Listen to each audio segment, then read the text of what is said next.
Good evening. This is the Walpole Zoning Board of Appeals. Tonight is Monday, November 20th. It is 7 p.m. We're going to do a continuation first before we get going tonight, and that is for case number 22-10, Wall Street Development Corporation for Darwin Lane.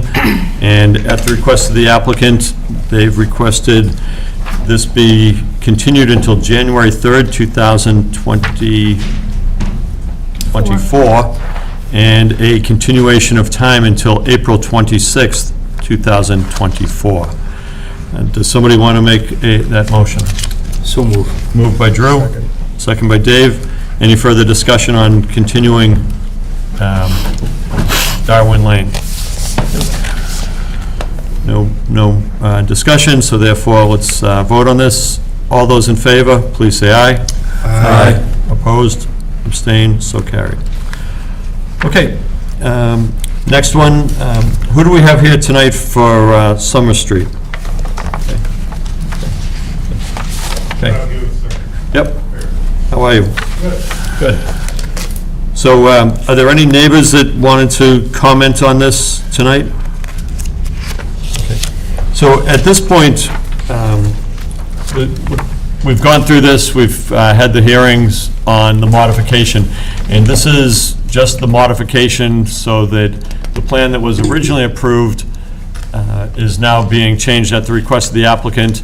And, you know, we've been through this, and I think that we're in good shape. We have a draft decision from town council on this for the changes, and the additional funding that the applicant will provide for the town for traffic improvements in the area. Board members, any? John, I just, Oh, we're sorry. taking Summer Street right now. Sorry. Oh, yeah.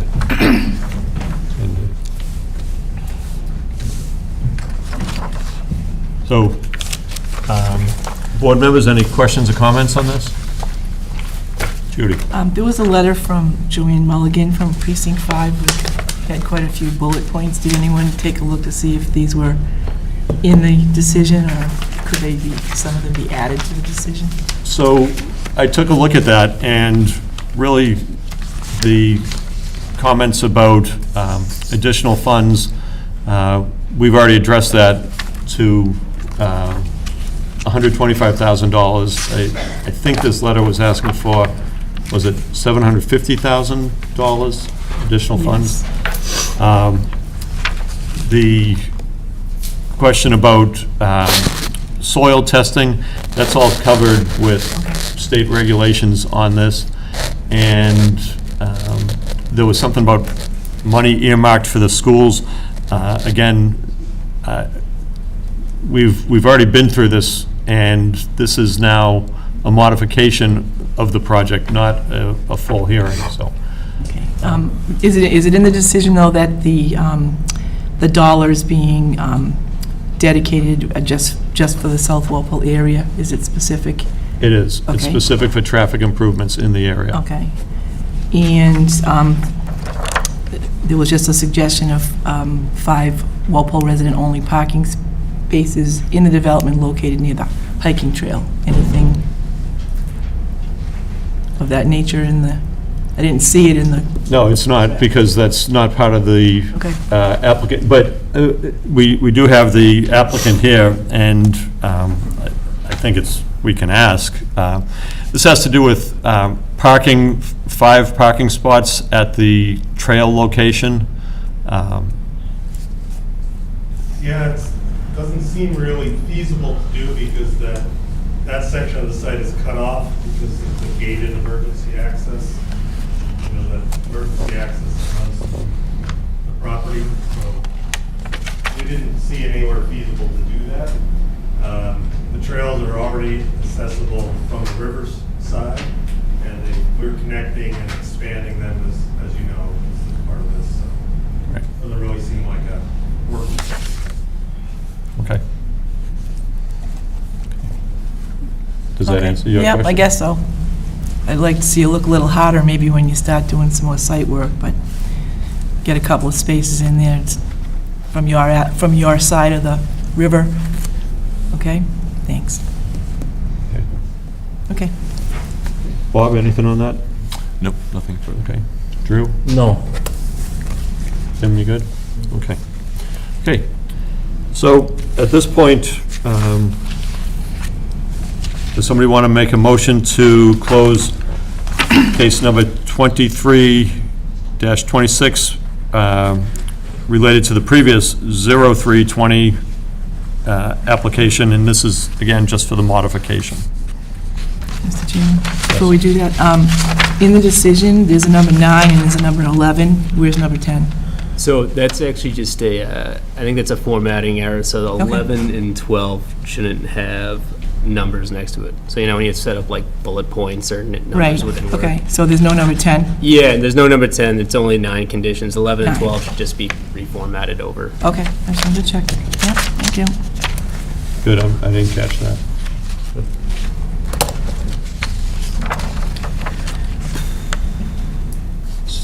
You want to make a motion? Yeah, sorry, I was gonna say, so moved. Okay. So Second. Drew moved to close the modification hearing, second by Bob. Any further discussion on this? Okay, and voting on this will be the 5 members that are here right now. Okay. All those in favor of granting the modification, please say aye. Oh, we gotta close the hearing. Wait. What's that? Motion's to close the hearing. Oh, I'm sorry, yeah. Sure. One quick thing, Before we close, yeah. before we vote on it. Yeah. So Mark Major, 11 Summer Street. Since this was originally slated for the last item of the agenda, I think there might be some people that are planning to come and maybe aren't here yet. So could we Okay. perhaps table the vote? Absolutely. I was actually trying to No, I get you. make it so people didn't have to. I just don't want somebody, Around. if they were planning to come out and speak, knowing Okay. that where we're at, I wouldn't want them to miss that opportunity. I fully agree, and I was trying to make it so people didn't have to stick around as we go through the waivers for another bill. Okay, so, so that being said, I can ask a few more questions. yeah. Yeah. I want to make sure everybody has this say. We do have a motion to close the hearing, and does somebody want to, that was made by you, Drew? Yep. Do you want to withdraw your motion? Yeah. Okay, so Drew's he's withdrawn the motion. You want to withdraw your second? Sure. Okay, so therefore, the motion is no longer on the table, so we will move on, and we'll bring that up at the end of the agenda tonight. Okay. So, next, Yeah. So just to clarify, so we're going to continue this meeting to the end of the agenda? Yes. Okay. Should we make a motion to I would do effect? that. Just so it's clear. I'd like to make a motion to continue the hearing on 55, No, go ahead, sorry. for case number 23-26 until the last item on this agenda. okay, No. okay. Somebody want to second that? Second. Okay. Second by Judy. Okay. All those in favor of continuing this until the last item on the agenda, please say aye. Aye. Abstain, so carried. Okay. Now, for tonight, one of the big things that we were looking at tonight was for case number 23-21, the Gilmore's site, and this is KIG Silver Strand Walpole LLC, and what we were going to do is look at the waivers for this, and actually go through each one of the waivers that's been requested by the applicant, have a discussion on that, and decide whether that would be, it's going to fall into 3 categories. It would be either approved, denied, or we can hold it. And I'll also add, the hearing's still open, so even, if new information comes up, we can go back and look at these, but this is the formal process of going through each one of the waivers and discussing whether it would be granted. Okay.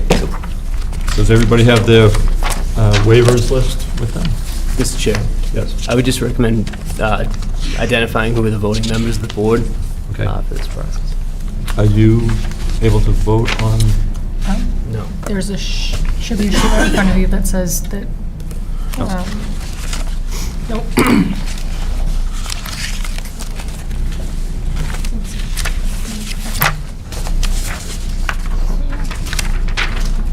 Gilmore's, so Dave can't vote, so you just have to figure out the. Okay, the other ones? Okay. So, as far as, Dave, you can participate in discussions, but cannot vote. And it would be, everybody else is eligible to vote, so it'll be the regular members and, so, 1, 2, 3, 4, 5. Does anybody not want to vote on it? Sure. It's up to you, I mean, Doesn't matter, Okay. whatever you want to do. Good either Mr. way. Chairman. what's that? I'm good either way. Okay. Okay, so the voting on this will be Mr. Hegler, Ms. Conroy, Mr. Delaney, myself, and Bob Fitzgerald. Okay? Thank you for that clarification. So the way we've done this in the past is we've gone through each one of the waivers, and we have the applicant with us tonight, and you can provide any information if we have questions as we go through these waivers. What's been the format that you've used in the past as you've done waivers for a 40B? For the record, Mr. Chairman, thank you. Jeff Fengler from KIG Silver Strand Walpole LLC, representing the applicant tonight. I'm also joined by Eric DeBrule from Bowler Engineering, Dan Lasavita from Vanassan Associates, our traffic engineer, and Steve Regal, the project architect. So to the extent there's any technical questions on the waivers, we have our team here to answer those. And just for the record, Mr. Chairman, before we talk about the waivers, as the board is probably aware, there was a Weston and Sampson proposal that was given to us a little late in the process, but we agreed to it. I gave the town a check for $13,000 tonight. So they'll move forward with that review. And also, we provided a full response. I know Mr. Reardon's not here tonight from Tetra Tech, and I'm somewhat paraphrasing, and obviously I think Sean will provide additional correspondence. But from our perspective, we pretty much agreed to everything that he requested, and the plan set that will be forthcoming is going to basically reflect everything he asked for. I obviously don't speak to him, but at least that's our perspective. We submitted a formal response for the record that basically says that item is closed according to Sean, or yes, we agree, and the plan set that's forthcoming will illustrate those changes. There was a couple of other small administrative things that I just wanted the board to be aware of. You probably already are, but I thought was worth mentioning that, I think we're winding down on his peer review, and hopefully he'll submit something for the record that kind of confirms as much. So I do want to just thank you, Jeff, for bringing this up. But yeah, so a little bit of background on the Weston and Sampson quote for peer review. This is work that was brought to my attention from our Department of Public Works, specifically town engineer. The work that's being proposed by the applicant as it relates to the sewer collection system, Weston and Sampson, being the town's wastewater consultant, has specific knowledge that they possess in terms of that system. And so this is kind of a standard process for something of this nature that was conveyed to me. So what's provided by the applicant more or less is not the applicant, provided by Weston Sampson, is just a review of the proposed changes to the system, utilizing, their knowledge, their software. And then from that process, I think about a month at that time. So it should be a pretty quick turnaround of this review. But it's necessary to get an understanding of how the sewer system will work once it's modified. So I know it's a little late to the process, but just want to hold it up. And if just, guys, if any other peer review going through the zoning board of appeals, if the board were to vote to accept the peer review, I think it was amended on November 17th for $13,000 for work done by Weston and Sampson. That'll just have it on the record, and we can get that process started. So are you recommending that we actually vote on the peer review right now? I would vote to accept the quote from Weston and Sampson. Everybody following this? Okay. So, does somebody want to make a motion to accept the quote from Weston and Sampson for the peer review, and also at the same time accept the payment from the applicant to get this peer review going? So moved. Moved by Judy. Second? Second by Bob. Any further discussion on the peer review for Weston and Sampson? Okay. All those in favor, please say aye. Aye. Opposed, abstained, so carried. Okay. So, Mr. Chairman, returning to your original question to me, I mean, I've seen boards handle it very differently. It's a bit unusual to go through every waiver, but I'm happy to do it. There's not that many waivers, and I think we can probably go through it pretty quickly. Some of them are procedural and probably don't warrant, I mean, it's basically like asking you to act instead of the planning board, which is what we're doing already. But if you want, I can go through the waivers that we have, or you guys I can say which waiver, and people can stop me and say, speak to it or not. How would you like So to proceed? the way we've done this in the past is we'll go through the waivers, and if we have questions, or if you think there's more explanation needed, you can stand up, or we can ask you to give your reason why you need the waiver. That's how we've done this in the past. And you are correct, it can move along, you know. Okay. The only recommendation I would make is maybe, and it's obviously your discretion, I would imagine the building height was probably going to get the most discussion, maybe save that one to the end.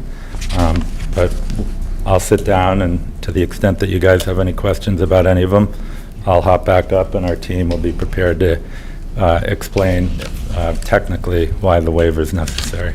Okay, thank you. Okay, any board members have any questions or comments on how we can proceed with this? So that's what we'll do. So, and we've done this before.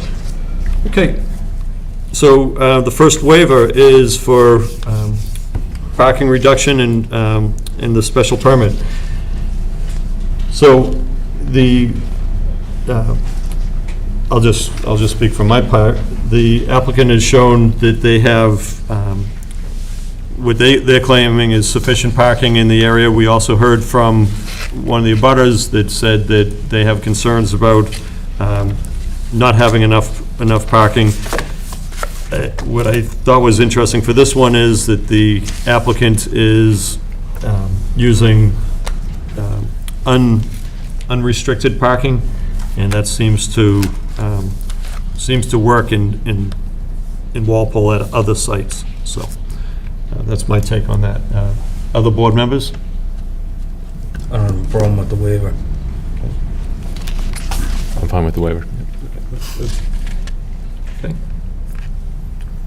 So we don't have to vote on this, but we'll just, nobody has any comments on that?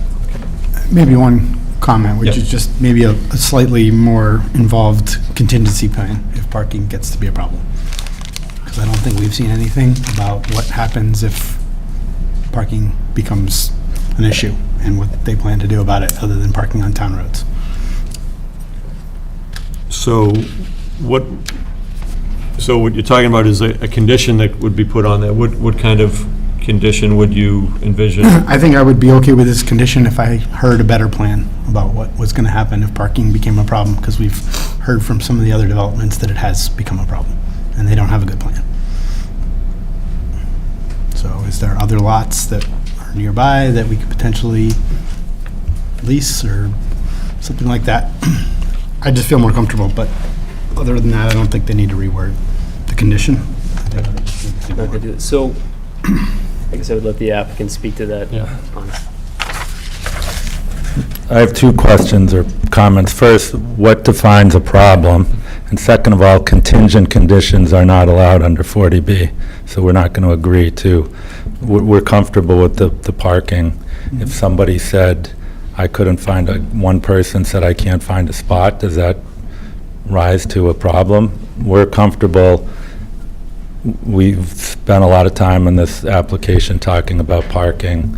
There was concern about construction and having an articulated plan so that, because that's before our full lot is done, and we're very comfortable with that, and we'll have a construction management plan that we work with the town on, but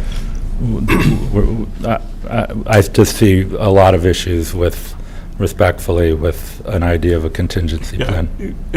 there wouldn't be a contingent condition, it would be a condition, and I think that, at least for me, the parking has been, you're showing the numbers that work, and that's what we have to look at. Yes, Judy? If I could ask the applicant, in your lease-up agreements, are you planning to have any kind of limit of cars per unit? 100%. It will be, it's typically, I don't even think we're going to include parking in an apartment. So somebody's going to have to, pay for a spot, and if we have more than one spot, we have more spots than we do units, so we'll have a reserved amount for guests, and then if there's a delta between a spot per unit and the amount of guests, we would lease that on a first-come, first-served basis. But absolutely, there'll be limits to the number of cars that a unit can have. So, Mr. Hanlon, just let me ask, so would that be equitable for the affordable Sure, units? yeah, 100%. Mr. Chairman, if I may. So in your lease agreements, did you just say parking is not included? So if... I'm not 100% sure yet, but it may not be. It might be that you have to lease a space as part of a license agreement above and beyond your, that way somebody that doesn't own a car, they're not paying to have a spot that they're not going to use. So we see that more frequently in today's market. More people than not will take a spot. I don't want to give the representation that they won't, but basically you're paying for the right to park. So if someone, excuse me, Mr. Chairman, Yeah. so through you, so now this is new to me. So if I was going to rent from you and I don't want to buy a space, You won't have one. and where am I going to park? Well, That's the key, you're Mark. not- Thank you for bringing that up. well, you're not going to park on our site because you don't have a sticker, and it'll be closely monitored by the property manager, and then you'll be subject to all the rules of the town of Walpole, just like all of its citizens. You can't park in spots if you own a single-family house, or you live in an apartment in certain locations. So the residents of our building will not be treated any differently than anybody else in the town when it comes to parking off-site. So if you're insinuating that somebody is going to rent a unit and not get a spot that permanently has a car, it's going to be a major pain in the ass for them.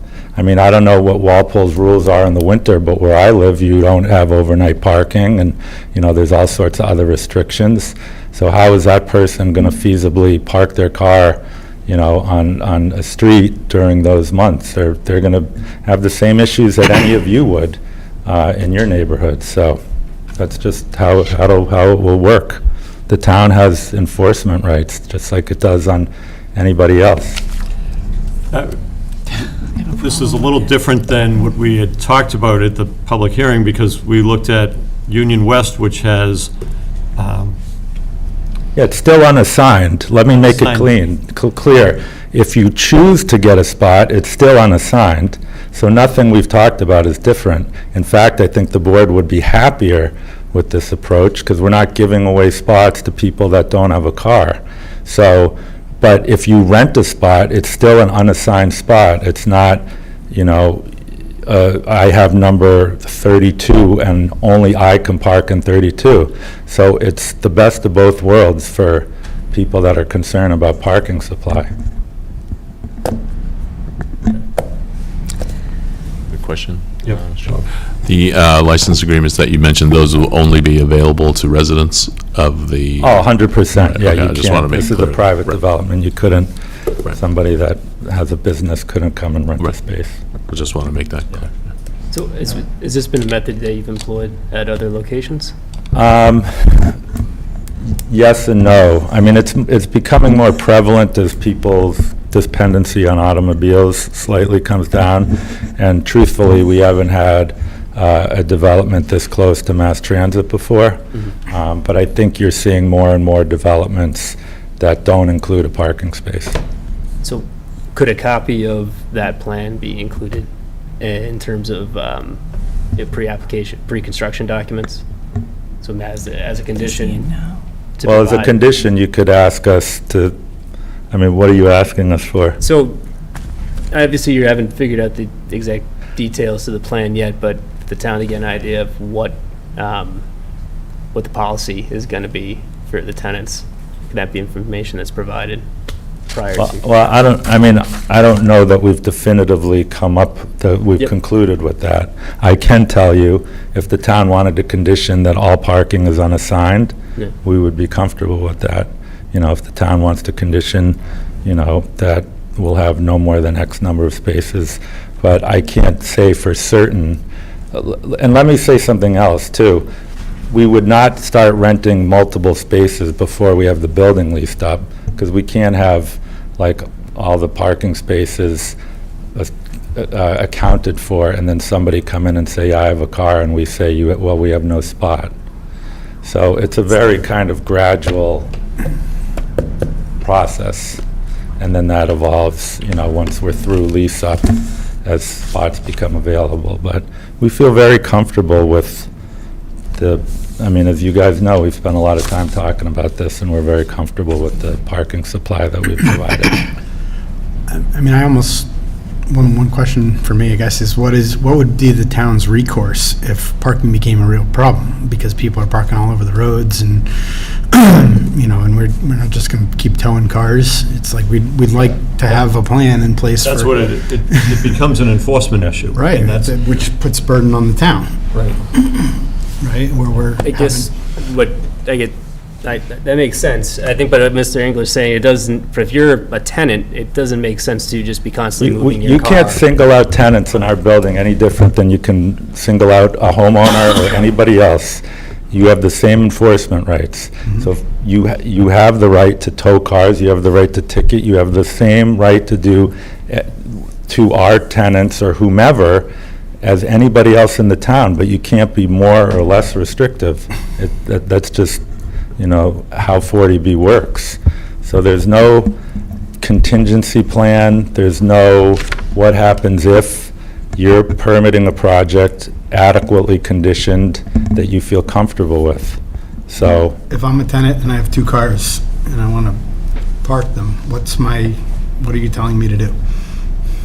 well, I mean, if we can't accommodate you, we're telling you, you can rent a spot, and good luck with your second spot. Here are the rules of the town. The likelihood is they're not going to rent with us. I mean, these processes self-select. I mean, am I going to, you know, buy a 5,000 square foot house in Walpole if I'm one person? No, because I don't need that big a house. I don't need 3 cars. These types of communities tend to self-select in terms of who's looking for that type of lifestyle, who's comfortable with that amount of space, who's comfortable having one spot or no spot. You're not going to get a family with 6 kids to come in with 4 cars. It's just not going to happen. I can say that with all level of confidence based on all the other projects that we have. It doesn't make any sense. So, I mean, I don't have much more to add, honestly, on this issue. Judy? This information, to me, is 11th hour information, in my opinion. And you never said, I don't believe it was ever mentioned, that parking was not going to be included in your rents. You only used the word, it would be unrestricted, and that it would be a free-for-all for whoever lives there, and I mean a free-for-all, whether they have one car, two cars, or whatever. I don't feel comfortable with this information right now. I just... Mr. Chairman, this makes no sense. I mean, excuse respectfully, me. you've been very concerned about parking the whole time. I would think you would be happy about this.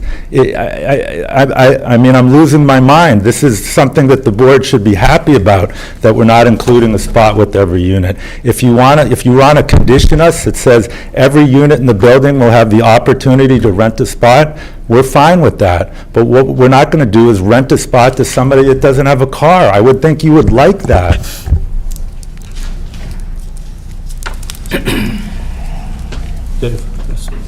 Just curious, just for clarification, so there's 142 units, how many parking spots? Not to belabor the parking, but 171. there's 171? 171 parking spots? 171. 171 and 142 units. Right. So 31 additional parking spots, if everyone rented a parking spot. In my opinion, that's good. If they're not being conditioned to the units and it's not Yeah. a significant amount of parking. That worked, yeah. When we looked at what's required, and they were so close, I think they're 2 parking spots short of what's required. Yeah.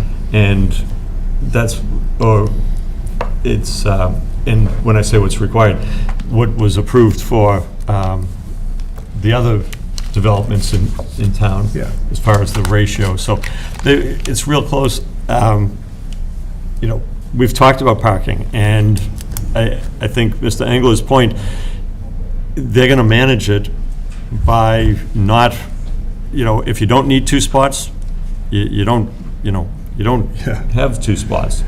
And I think the mistake that we've, at least what I see, and I've been driving through these parking lots quite a bit to just see what's going on, the reserved parking or whatever, dedicated parking doesn't work because one of them, it's tandem parking, there's all kinds of problems. So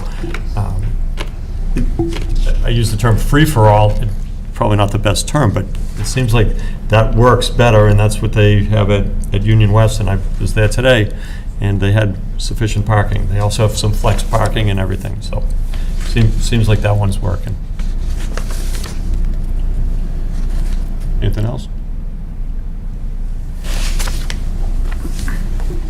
So we can't do a contingent condition, but, you know, is there a, you know, think about if there's a condition that you want on, I think on the park. this is what Mr. Engler recommended in terms of each unit would have the opportunity to rent the space.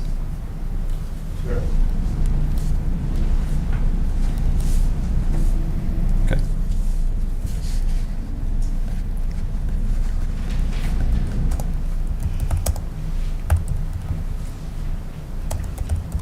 You know, even that, now I'm thinking, at what cost? It's, you know, happens if- $1,000 to rent a space, well, that's gonna solve that. I think that we have to look and say, is there a proper ratio for parking? And look at the other developments and say, is it working for, you know, what's working, what's not? And it seems like what he's proposing works. Yeah. Mr. Chairman, if I could remind the board, as I'm sure you guys know, we also have 72% of our units are studios and 1-bedroom units, too. That's, Yeah. The big difference in some of the other communities that have a lot more 2s and the like, so.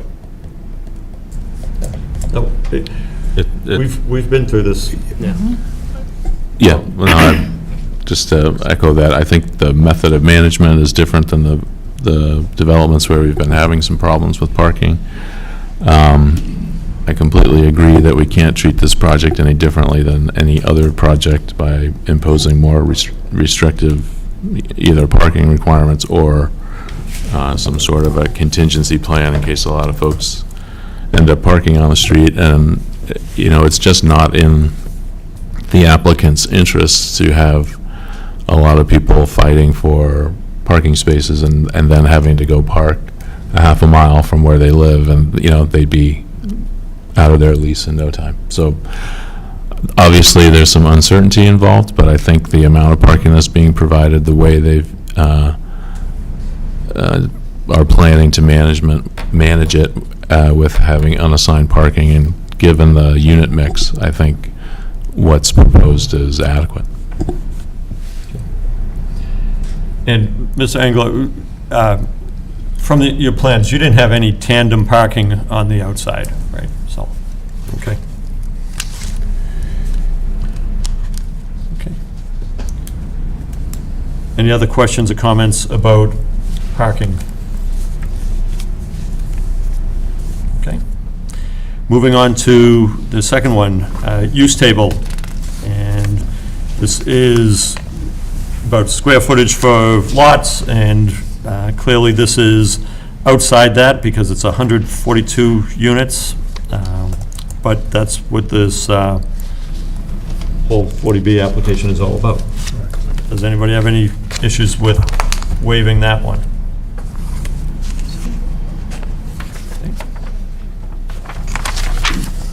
Building height, and we're not going to put this to the end. I want to discuss it now. Maximum building height in the central business district, or the downtown business district, is 52 feet. Two other developments were given special permits to go higher than that. This one is 1 inch below 70 feet, and I've had a concern from this from the first day, and I continue to have a concern about this. And I think that, I think that we should be looking at a maximum height, which would be the equal to the other of the tallest buildings of the two big apartment developments there, which comes in at, I believe, 65 feet. But Mr. Chairman, for the record, neither of those buildings have one affordable unit. And as I see it, what we're doing here, we're 4 feet taller than another building. We're providing residents with an 8-foot, 10-inch ceiling, which is not gargantuanly tall. It's also not 8 feet. It's comfortable. We've set the building at a grade that was specifically requested by the planning department and by the Board of Selectmen relative to how it orients to the streetscape. And we have a density that we carefully spoke to the Board of Selectmen on, who they endorsed and approved. And we have a memorandum of understanding contingent on us achieving that number of units. So candidly speaking, we have given the town and the departments everything that they've requested to date, more or less. I understand the parking, maybe you'd like a little bit more, but we've done the best we can. All the other engineering, site planning, all the things that Mr. Reardon's requested, traffic flow, entrances, et cetera, we've done. The height is the height. I'm being as candid as I can be. Right. And if you condition, as you know, under 40B, it's not subjective. You need to have an issue of health and safety that supports a condition to lower the height, which in my perspective, respectfully, the only thing I've heard is people don't like it, or they think it's too big. But we're not casting shadows on any residential abutters. We've had not one abutter attend a hearing that say that building is too tall, not one. I have hearings with 200 people at one hearing screaming and yelling. We haven't had a single person say that building is too tall. We have given you everything else, and I will put it to the board. I think we have a very good relationship, and it's been a very good public hearing process. If the height is not granted, it's a three-legged stool, and other things start to fall apart. And we're not going to have any we can't do it. So other things fall apart. We can't. I'm not playing smoke and mirrors. Right, and I'm not either. And how can reducing the height of the building down 5 feet, keeping the same number of units, 142 units, how does that make it so that you can't do it? Because the units stink. People are going to walk in and they're going to see a ceiling height that's barely 8 feet, and we have a rent expectation. And there's engineering in terms of the amount of space you need in the floor to have all the infrastructure you need. Believe me, if we could do it and it was a simple solution, we would have done it. We have considerations, and Steve can talk about it, relative to the infrastructure. Steve, if you want to talk briefly about the way the height works and floor to floor and the like. But ultimately, it's driven largely off our desire to provide an 8-foot, 10-inch ceiling, which is reasonable. We're not doing, if we were doing 10.5-foot ceilings, all right, okay, that's a little excessive. But the ceilings in these units are comfortable, they're nice, and these are small units. So to have a low ceiling on a small unit, it makes it feel that much more constricted. So if you walk into these places that have more reasonable heights, and the gentleman in the audience who does this for a living, I'm sure could attest as much, ceiling heights matter. So to the board that might say, well, just knock 5 feet off, it's not that simple. Other board members, what's your thoughts on the height? Oh, go ahead. I have two things to say. One, although I may understand it, I don't appreciate and I can understand potential frustration, but the 40B threat part is like that's a lot.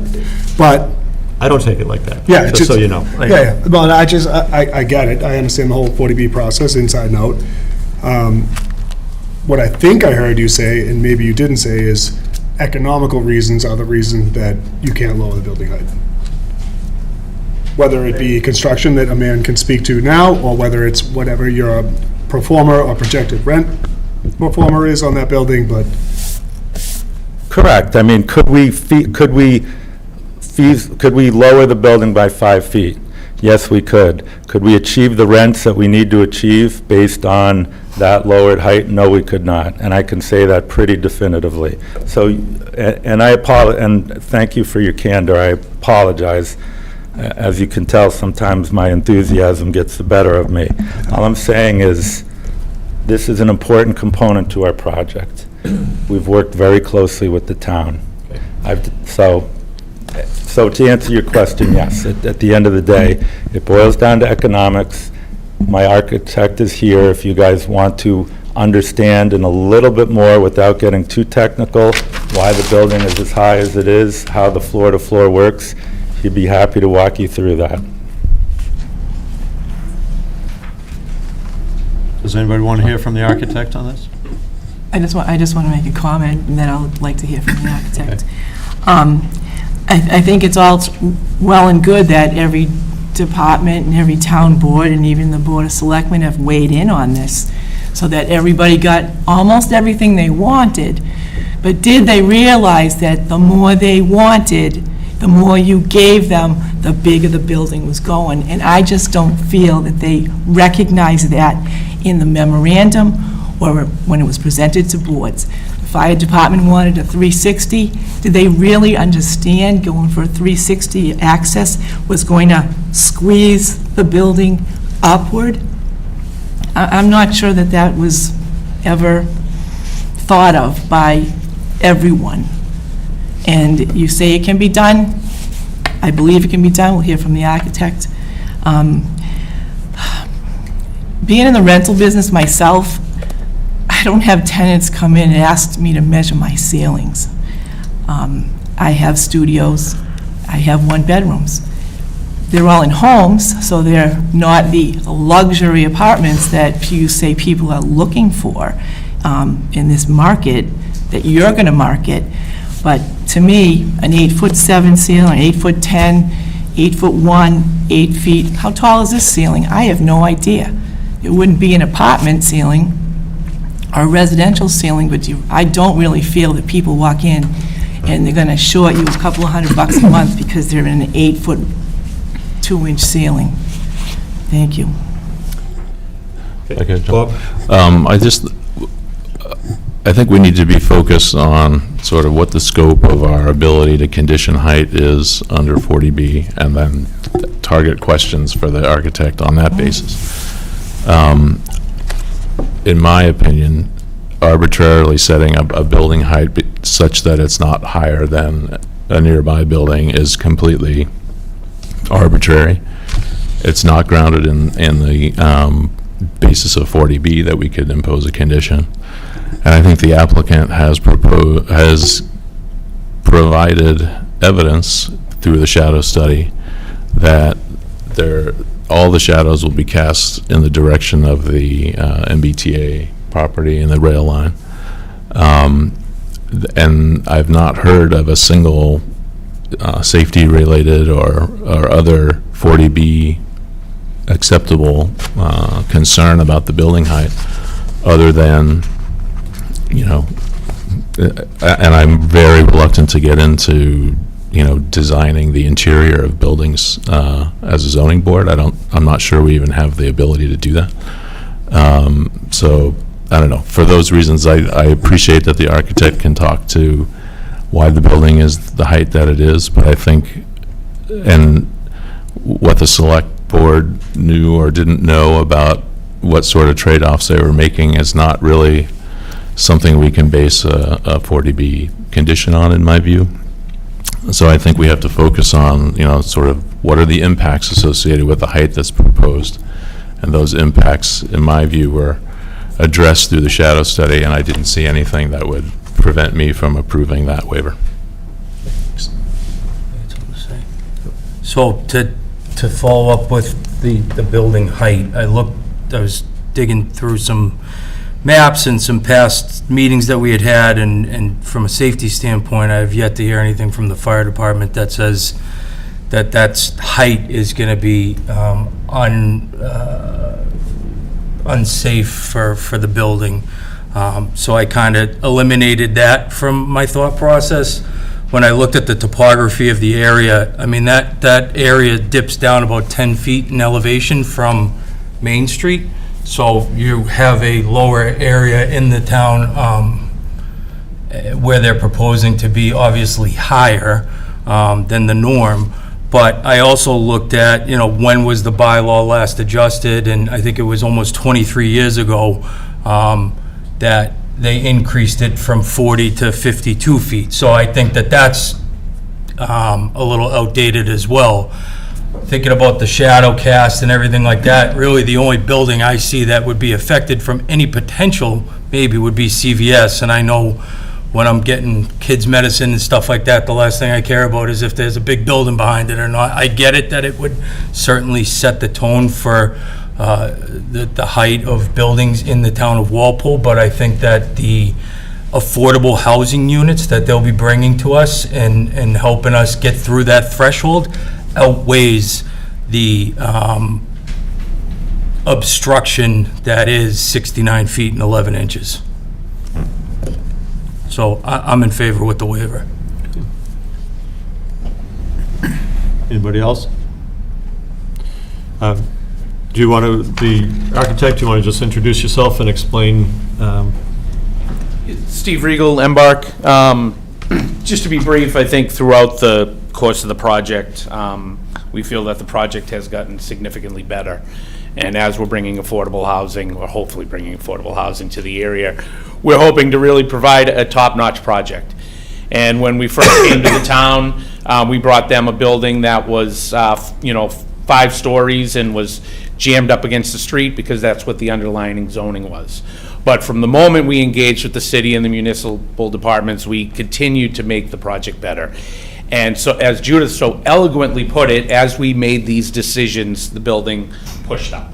I don't know if anyone came out and there's a written statement saying we recognize that, but we thought it was pretty clear to the group. I just want to back up something that Jeff said. The 9-foot nominal ceiling, which is actually an 8-foot, 10 3/4, that has almost become industry standard over the last 10, 12 years. I have not done a ceiling lower that in a multifamily unit. There is some DHCD money on this, I believe. I recently did a DHCD project where we needed to take 4 feet out of the building, and we were not allowed to touch that 9-foot nominal height. They just wouldn't do it. Project ended up going away. This is traditional wood frame construction. Back in the day, we used to use a 24-inch truss for the floors.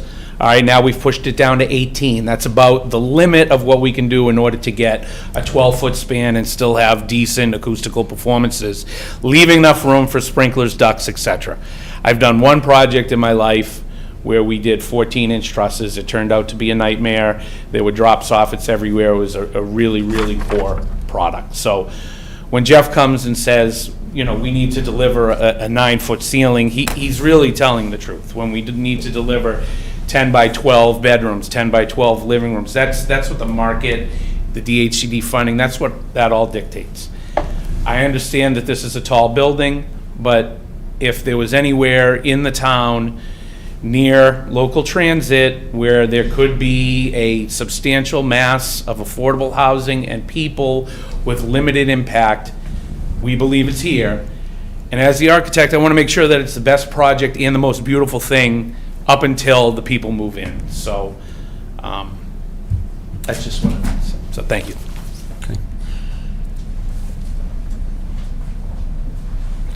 So, back to the issue of the ceiling heights. I understand you want these ceiling heights, but, you know, the town of Walpole has bylaws in place, and, you know, it's to protect the town and the people in the town, and,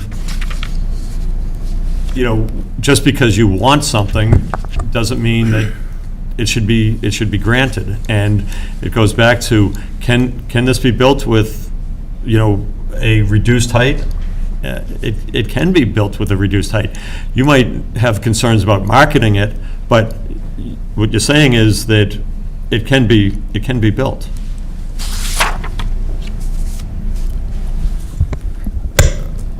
Mr. Chairman, Member Fitzgerald articulated, and he's correct, zoning boards cannot read design projects.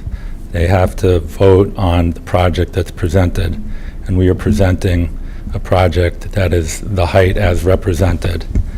And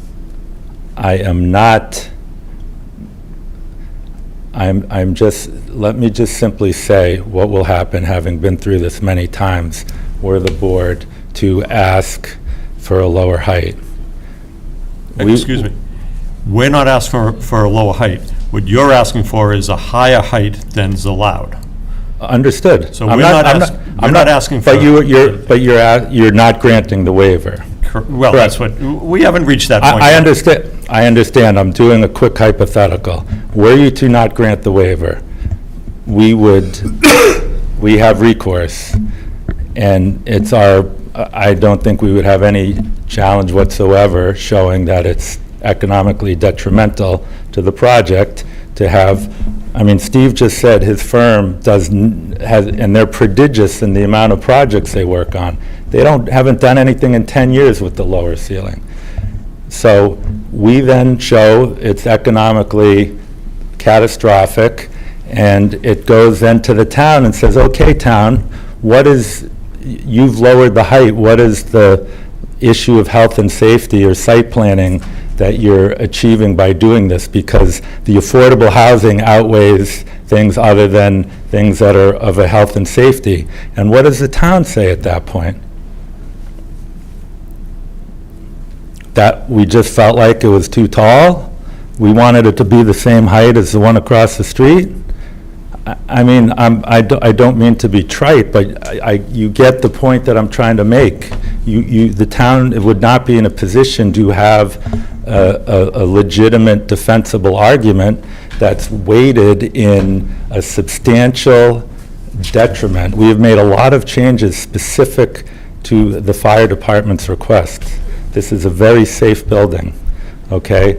In my humble opinion, the concerns that members have raised is subjective, based on what you think independently what is too tall or not too tall. And we are providing affordable housing to the town, which the state has said is an important mission. So town, if we are dumping pollutants into your, drinking water, if somehow the height was, if we were proposing 69 feet in the middle of a single-family subdivision, that would be a catastrophic site planning consideration, and the town would probably be within its right. We have two buildings right across the street that are, one's 4 feet lower with no affordable. There's other tall buildings. It's commercial. It backs up on a train. This is exactly the type of location the state wants to see redeveloped, and towns like Walpole. So I think to arbitrarily say we're not granting the waiver because we think you should do 65 feet, I just don't think that's based on a defensible and substantiated position. Okay, how do people feel? We've had a discussion on this. Does anybody have any other questions or comments? I'm okay. What's that? I'm okay. You're okay? Are you in favor of this waiver? Yep. I'm in favor of it, yep. Judy? No. Bob, you're in favor? And Dave, you're in favor? Oh, sorry. Wait, I can't vote Yeah. on this, but I'm okay with it. Mark? I would probably be in favor of it. Okay. Well, just on majority, that would 3 out of 5. But the only concern is if we start getting more split votes, that could raise questions with other things. Mr. Chairman, can I Yes. just make one anecdotal comment? Town meeting just recently increased the highway business height of buildings in Walpole along the highway business districts to 55 feet. Yeah. Thank you. No, If I said that wrong, I apologize. No, you, I no, meant you, Central no. Business District when Central, I I knew said what you that. meant, I Yeah, knew yeah, what you yeah. meant. I wasn't gonna No, I give you get the you. elbow, okay. And I think that sorry, I could've done more. one other additional point to that is that there's special commentaries, notes regarding right-of-way abutters. And I know it has more to do with the setback of the property, but, I mean, that is telling you that it's train tracks that they're potentially obstructing. So I don't, I don't see a problem with it, but I know that's... I know, I'm not- Well, my issue is that it's going to change, you'll be coming into town and you're gonna see a massive building. And right now, when you look at Liberty Station, Liberty Station, that's a big building. And this one's gonna be even larger by 5 feet. And I think that's my concern. And particularly where they're asking for a waiver for it, nothing says a waiver has to be granted. And I think that the applicant has said that, yeah, they could do lower ceilings, but they don't want to. But we've already discussed it. It seems like 3 are in favor and 2 are opposed, but we can continue on. Yes? No, I was just at the podium. I think the good news is, I think 2 of the 3 hardest waivers we've made our way through, so I think the rest of it, we should be able to, a little bit more straightforward. Number 4 is just the setbacks, and that just relates to the plan as proposed. Obviously, the minimum, we're greater than the minimum. We're not right on the street. We're at the closest point, 6 feet, 7 inches. And then the maximum is 25 feet, but according to the bylaws, technically, part of our front building is in one area 78 feet, 8 inches back from the street. So these dimensions just relate to the plan, in the plan set as presented. Anybody have any issues with the setbacks? I think that, that's a nice part of the project. No, I think it's nice that the way the architecture is done, that it's sort of the sawtooth kind of pattern that makes it, doesn't feel like just a straight big wall. It adds a little more character. So I think I'm in favor of the waiver. Okay. Judy, in favor? Okay. Drew? Yep. Okay. Number 5 is simply, the zoning doesn't allow for any parking in front of the building. Technically, as you know, as we've discussed, we have a small amount of guest and delivery parking in front of the building, but the overwhelming majority of the parking is either behind the building or under the building. So we once again ask the board to grant this waiver, just to allow the plan as proposed, which features a small number of spots in front of the building. Anybody have concerns about this waiver? It's not a permanent parking, correct? I know, just for clarity. Yeah, it's- If we were to it's- condition that there's no overnight parking permitted Yeah, in that? it's our guest and delivery and drop off, and, yeah. Okay, yeah, I don't have a problem with the waiver. Next one is landscaping required. Yeah, as the board knows, it's landscaping to require the front-facing spots. Initially, we did have landscaping, as the board's aware, and collectively, through a couple of iterations, the board decided that they would rather have the temporary loading and turn-off area for trucks. So we have a heavily landscaped, front area, but just not directly in front of the parking. So that's why we've asked for a waiver. Board members, any questions or comments on this one? Is everybody good with it? No objection. Okay. Next one, 7. 7 is a slight adjustment, and this relates to a recent change we made to the plan that you'll see. Sean asked for, there's going to be an area behind the building that's now one-way traffic. So in the one-way traffic area, we're just asking for an aisle width of 20 feet because the cars will only be able to go in one direction. Everywhere else, where there's two-way traffic will be 24 feet.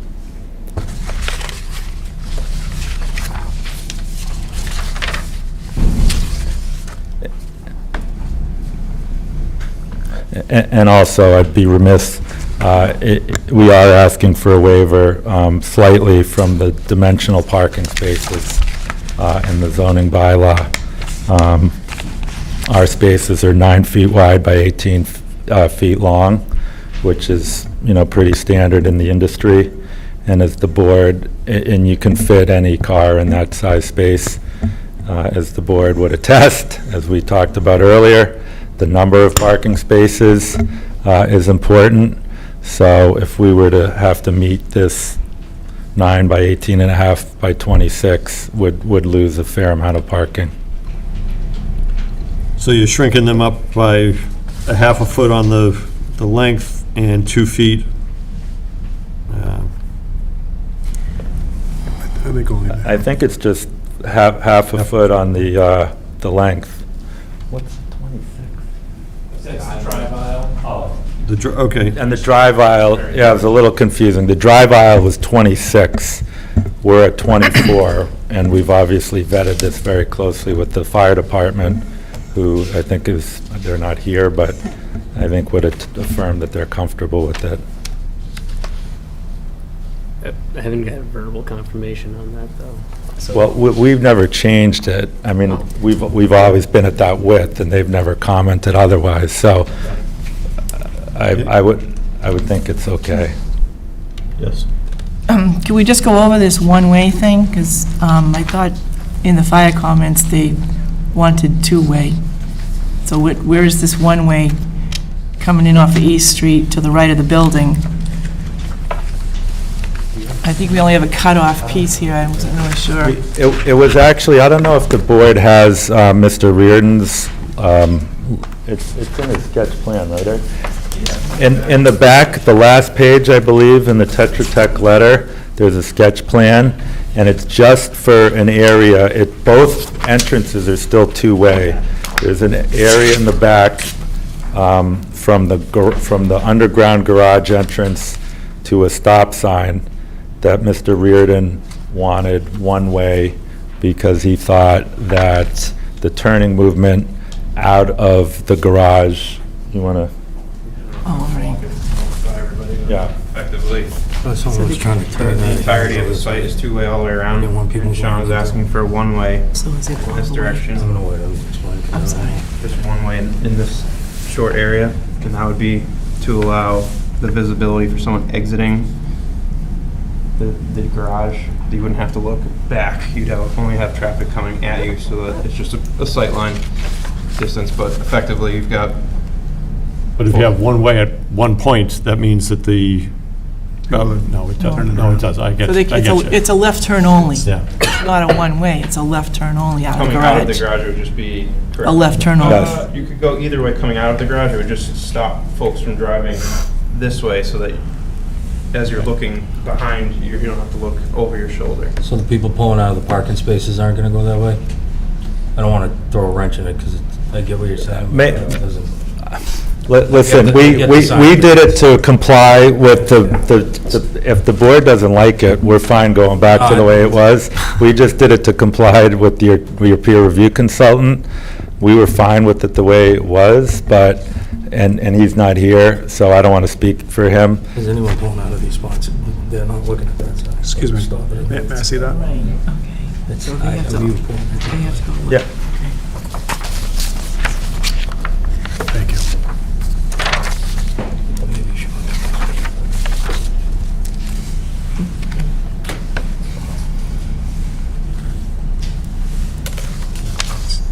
Essentially, for pulling out of the garage, it's a one-way. Yes.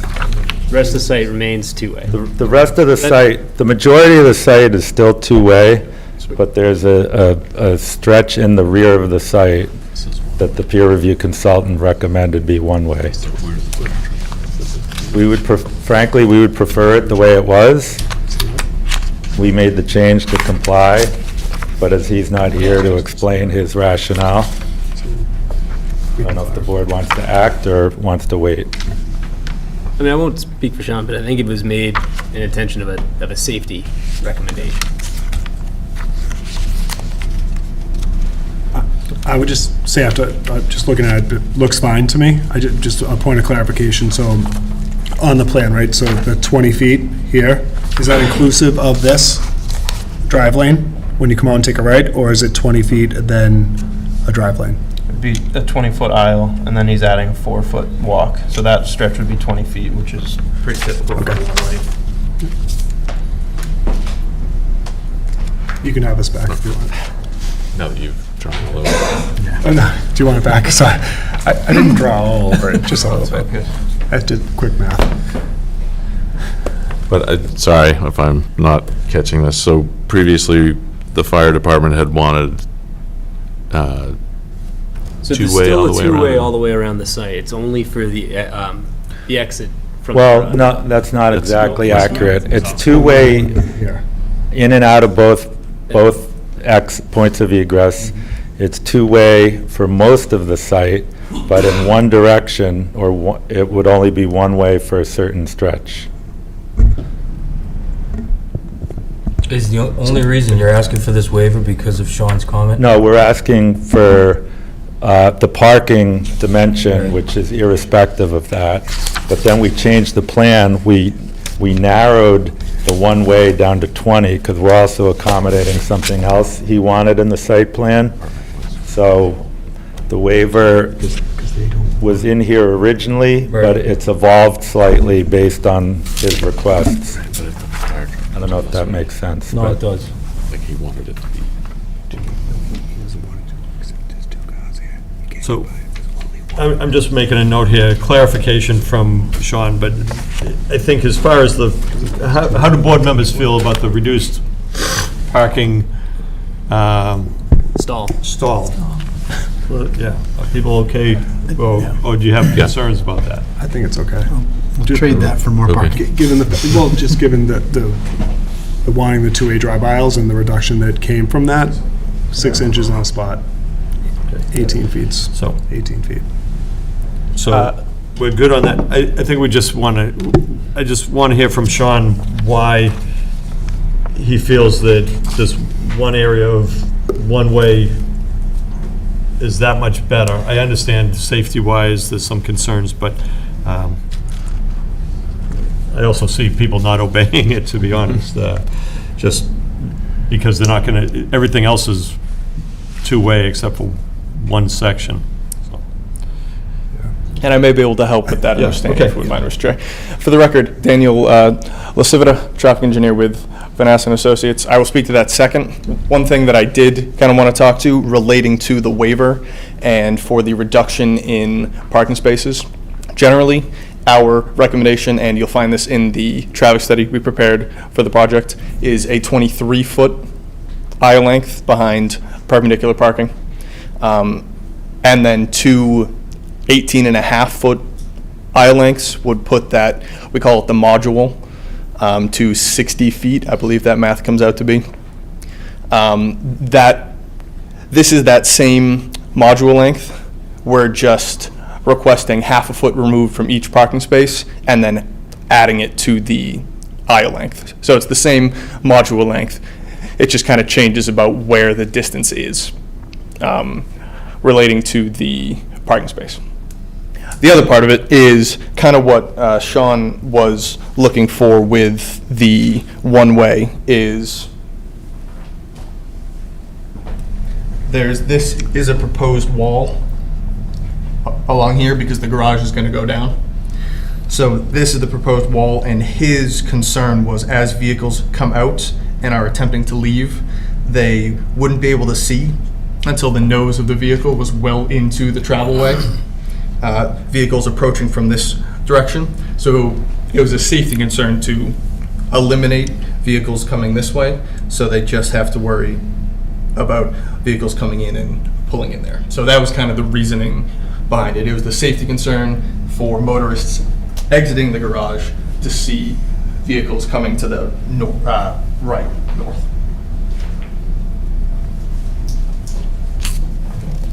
thank you for that explanation.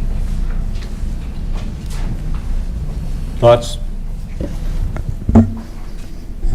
I mean, to the extent that we have the time, I think we should just reconcile Sean's recommendation with what the fire department previously said, just so that I'm sort of agnostic as to which way it goes, and it sounds like the applicant as well. We just want to make sure we're doing, we understand the safety trade-offs that we're making.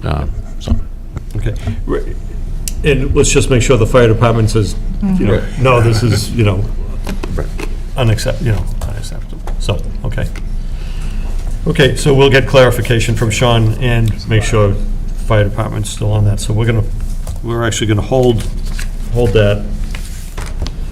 Next one, number 8, amount of landscaping, minimum 10% open space within the areas designated for parking of 6 or more spaces. So once again, this one, the way we interpreted this is we only have 2.2 open space within the parking area, so it doesn't meet the request, but actually we have 11.4% landscaped area within the overall property.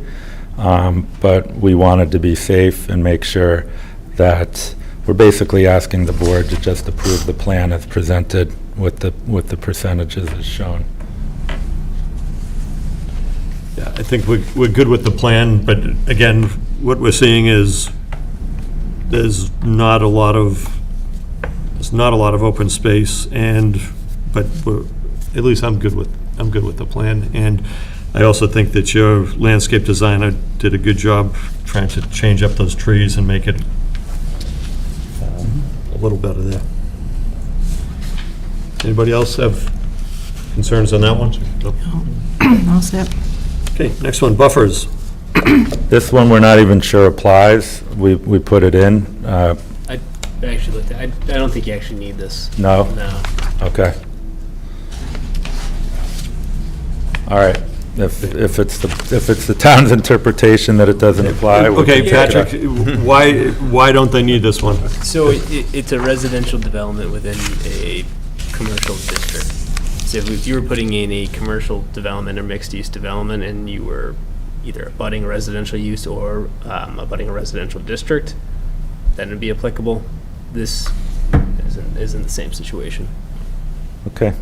Okay, and that's because the bylaw says non-residential uses in future residential development areas? Yeah, I mean, I'll read it just for clarity. So it's section 5G.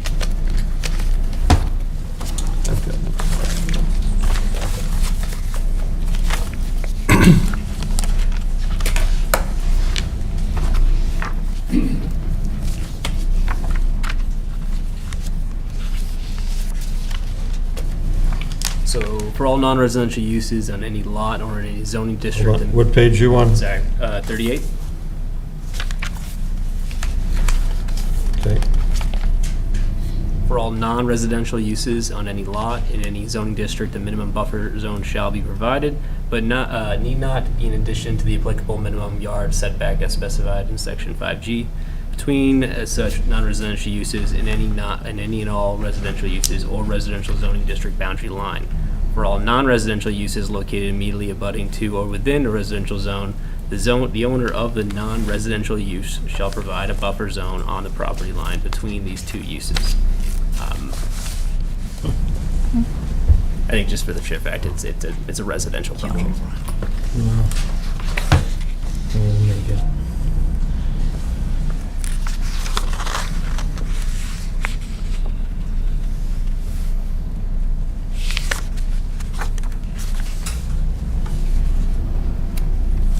Okay.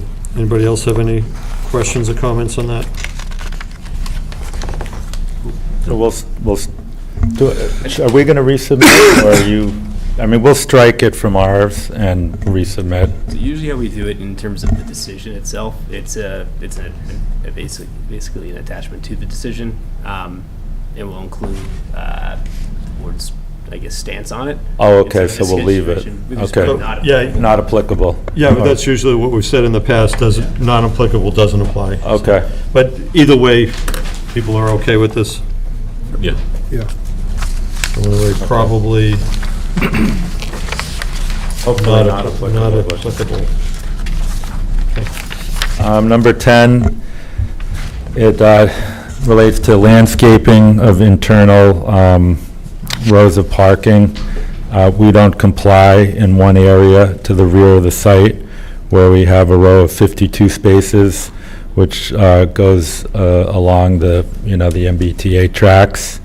Once again, we did not have internal landscaping in this particular road just to maximize the parking, but everywhere else on the site, relative to our parking aisles, we do comply. So it's really just that one long row in the back of the property.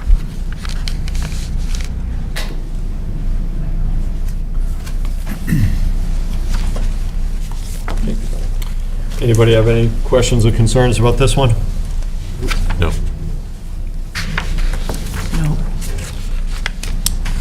No. Site plan review, asking for a waiver for that. That's an easy one. that's- I mean, that's yeah. just perfunctory process.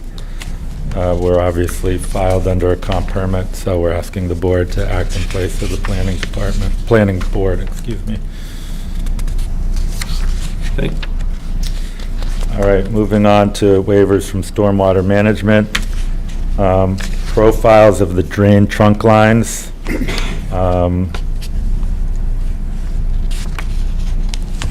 Eric, you want to explain why, or the significance of this one? Sure, yeah, so we're just requesting a waiver from providing additional profiles of the drainage trunk lines. It's not super typical for private development, and it hasn't been something Carl or through the Tetra Tech peer review process that they've requested as being needed to explain, or further explain how the drainage system is working. We provide all of our drainage with inverts, rims, elevations, and call-out crossings, just a different way to show it, but without providing the full engineering design behind showing the profile. I think what's the story? Are we still waiting for stormwater review on this, or? Well, that's a little separate. In this particular item, I did check with Carl as well. There's not an issue with this waiver. It's something we just kind of reference the two larger developments in the downtown. We didn't require profiles or drain trunk lines for those either, so it's not typical. Everybody good with that? It wasn't required for other ones, and town engineer's good with it? Yep. Anybody not good with it? Just a quick point to make, I think I know the answer to this, but this is not related to the Weston and Sampson work. That's totally Not related. wastewater, not storm. Yeah. Okay, thanks. All right, moving on, good news, 13, 14, and 15, we no longer need. Those have been stricken. 16, the no runoff conducted over public ways. Eric? Yeah, so originally, the existing portions of some of the property do run off into the right-of-way under existing conditions. We're significantly improving that through the design, and Tetra Tech will review it as well, but effectively, everything beyond the 100-year storm, there could be some runoff, but again, that's an existing condition that we're significantly improving, and it's a very small portion of the site that would run off into the main street, so just very hard to stop what's happening today. We're, again, effectively improving it all the way up into the 100-year storm by collecting that in an underground stormwater system. Okay. So would it make sense to wait till we get the revised stormwater? This one just to kind I of. mean, I would imagine, correct me if I'm wrong, but the board will be deferring to Carl on a lot of these and the significance. I mean, we're happy to run through all of them, but has Carl opined on these? That's the one that he was a little bit iffy on that one. Okay. I mean, I think, if I had. Well, if he wants to wait, Say we don't have. hold until we get- Yeah, I mean, you tell us, but. Yeah. So I think, let's just see where we are with the Okay. final stormwater analysis, and, but, so we can hold this. Okay, On this one, yeah. okay.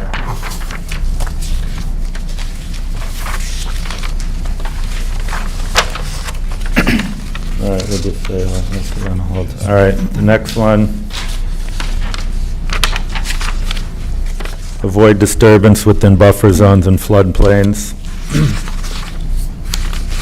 I mean, I think some of these are going to have to do with the fact that we're improving upon the existing condition, but we can't meet the bylaw as written. Eric, you want to talk about? Sure, yeah. So number seven. While you're up there, talk about the next four. Okay. All right, so number 17, effectively, we're already disturbed, the existing site is already disturbed, so we're not proposing any new disturbances within 200 feet of an existing stream.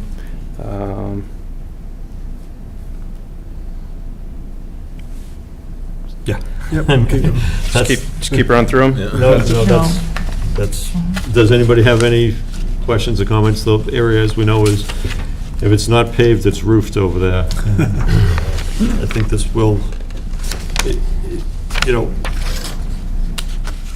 it is a low spot. Hopefully it all works. Are you gonna, the stormwater discharge, is that going right into the culvert for? Yeah, so under existing conditions, there's a 12-inch existing pipe that goes directly into the big box culvert, which is the stream. Which is Spring Brook? Correct. Yeah. And so under proposed, we're not touching that pipe. We're essentially tying everything into that existing pipe before it discharges. So we'd be meeting or reducing peak flows and treating the stormwater before it goes out. Just a quick question on that. Is there any DEP jurisdiction under the Wetlands Protection Act? Is there any jurisdiction of DEP under the Wetlands Protection Act beyond our local bylaw? DEP, I mean, Massachusetts, Yeah. they have the ability to review it through, once we submit to the Conservation Commission under the notice of Right, intent, right. they'd have the chance to review that application and Okay. comment on it as well. But you do need an order of conditions under the state program? Correct. Okay. So that actually brings up a point. Have you filed with Conservation on any of this? Do you plan on filing with Conservation? Absolutely, but as we typically do, we don't file with conservation until we're through with you all, because if we file and then something were to change, we're refiling and it's a mess. Yep. So we will, but we Okay. will be filing a notice of intent with conservation. Okay, I just wanted to make sure that was part of your plan. Mr. Chairman? Yes. So DEP, everyone will see the big sign that says DEP with a permit number Yes. on the site, because they'll have reviewed it and issued a permit Correct, yeah, under would DEP. go through, they'd have Because to. you are inside the 200 for the Rivers Riverfront Act. area, yep, absolutely. We'd file the application for the notice of intent, go through that process, they issue hopefully an order of conditions, and then the sign that you're referencing is a sign you have to post on site prior to construction and through construction. Okay. I'll hold for a minute. Okay, next one, granite curbs. Granite curbs, we are proposing, well, granite inlet curbs, so we're proposing concrete curbing throughout the site. Typical to most private developments, we wouldn't have the granite inlet curbs at the catch basin. Typically, you'd see those in the right-of-way, in most towns, so we're just requesting the waiver to not have standard granite inlet catch basin. Board members, any concerns on that?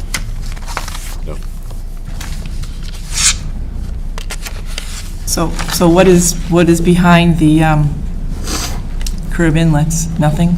Be it, Pavement? it would be the standard 6-inch curb, and then the grates would just butt up against the curb. Okay, next one.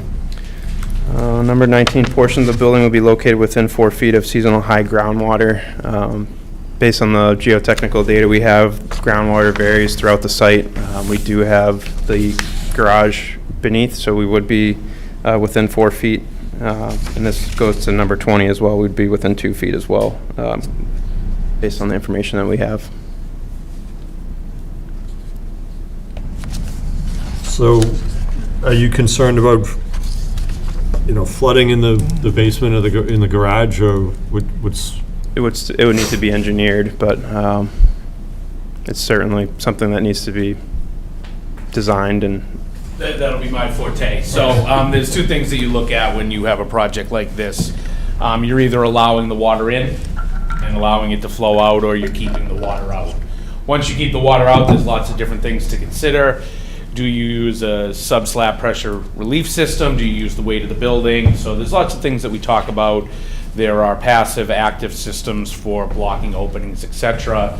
But a lot of times what we try and do is make sure that we are egressing above the floodplain, and so that if we do, say, block off the garage, during a flood event. Normally in a flood event or something that's gonna cause us a problem, we're gonna have at least 24 hours notice. The building management, they watch the weather, etc. And then there would be a protocol for deploying or, sealing up that garage on a temporary measure. So something that we've definitely done. I've worked on the East Boston Seaport, and it's something that we get into in design development, but is very multifactorial and has a large impact on the structure. So we got to bring a lot of different engineers to the table, but something that we're perfectly capable of handling. But is there, are there pumps that would be pumping groundwater out from sumps in the parking level, or?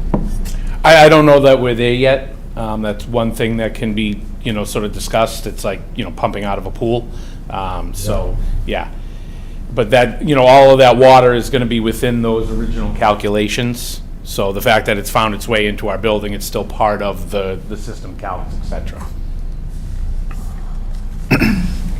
And we certainly have to come up with a system that works for the building, where we're not gonna turn over a building that has a floody garage or a problem with parking, et cetera, because of the flooding. So we will make sure to square that away.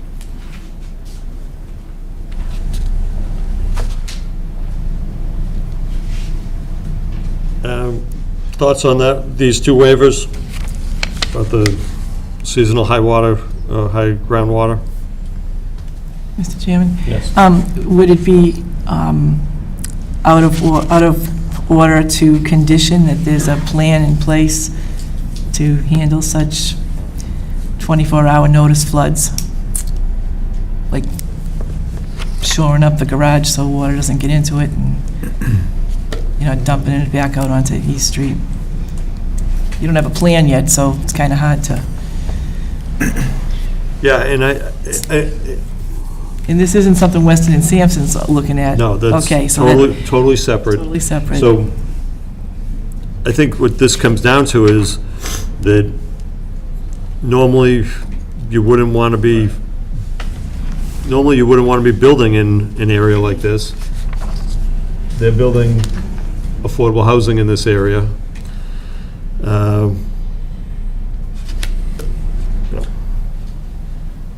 So, I was just going to say to this, I went through this section with Carl earlier. These two waiver requests, he didn't have a problem with. In terms of section 8BE, 23A, and B, he wasn't concerned in terms of granting that waiver.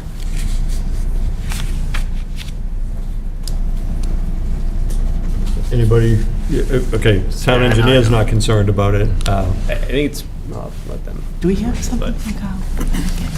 part of the process. I mean, we're going to have to get a building permit, from the town, and all of the detail for that will be submitted as part of the permit, which Carl and the whole building inspector will review to make sure they feel comfortable with it. So, I think the town we're going to need that permit, so the town has plenty of recourse and leverage if there's something about that design that they feel is inadequate. Nobody has more, interest in getting that right than we do, for the reasons of our tenants, but the town will be able to review our full detail as part of our very 300-page, building permit application.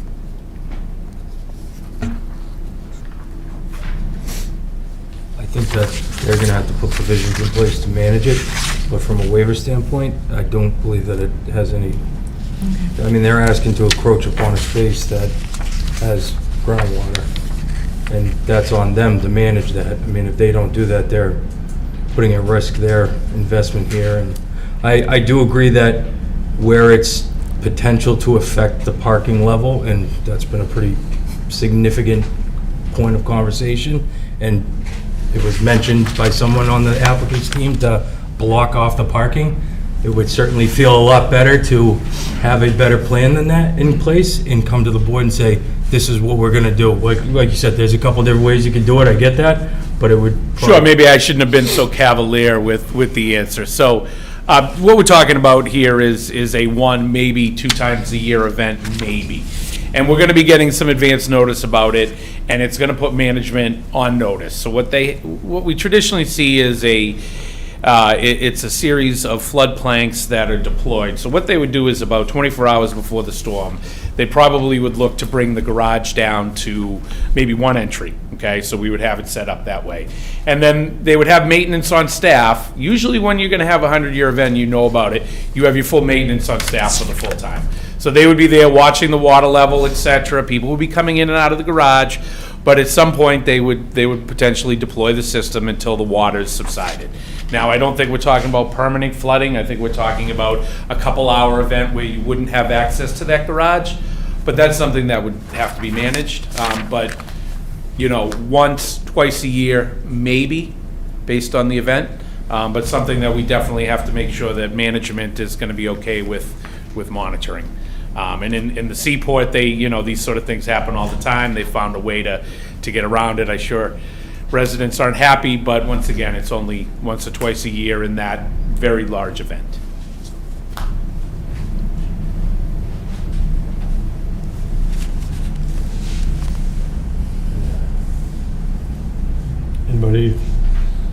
Anybody else?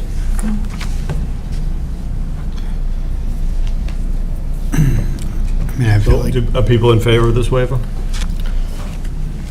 I think Fine with it. I think I would defer to Carl, and I'm not sure, I couldn't remember if Sean said anything about this in his review either. I don't think Sean had concerns about this one. I would just say that I'm comfortable with it, and I also know that all of the professionals that work for the town will have the opportunity to review the final documents to see what's in place there. They can make that decision at that time, whether or not it's adequate. Is there, From our standpoint, from a ZBA standpoint, we're okay right now. getting into those type of details, I think, is left for the remainder of the town departments and people that review those every single day that know exactly what that needs to be before they stamp it and decide this is okay or not. So I'd agree with that in an ideal world, but I also can see that the flip side is that somebody said, hey, the zoning board approved this, so we're good with it. I mean, I don't disagree with that. I would just argue and say that if I was the town engineer, I wouldn't be relying on the zoning board of appeal to stamp my drawings to approve. Or whoever stamps these plans saying that it can be done. Yeah, the opponent, correct. But Okay. still their job to review. Okay. Who's in favor of this one? You are? Yeah, okay. And that also means the second one, number 20? Same thing, very similar. Okay, 21 looks like that one's out. 22. 22, this goes to the wetland protection bylaw that the town has. Work within 25 feet of the wetland resource area. Effectively, we're working right up close to the to that brook to deal with the sewer main, to deal with the drainage. But again, we're not proposing any new disturbance, just working within previously disturbed. As we mentioned, we'll go before the Conservation Commission to further flesh out any of their items as well. So also in this explanation, you talk about interconnects to the relocated 18-inch sewer main to the 24-inch sewer main. This is, you've got quite a bit of work to do going on the easement. Is this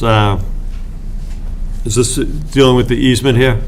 Yes, the sewer easement you're talking Yeah. about? Yeah, so we're rerouting the existing sewer main from the street around the property, and then we reconnect in back at the rear of the property, which is close to that culvert. So there's some discussion about rerouting the easement that's associated with that main.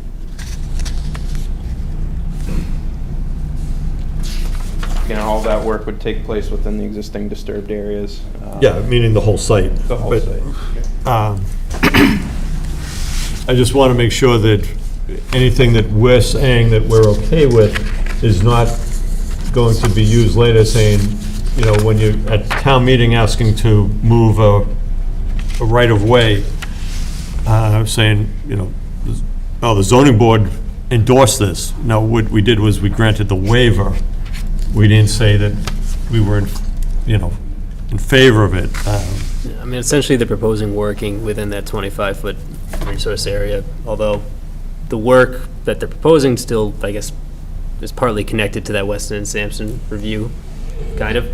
Sure. So, I mean, I think you put it, as like you said, John, I mean, they're given the permission to essentially work in there, if that ends up, what being the design is, I would think.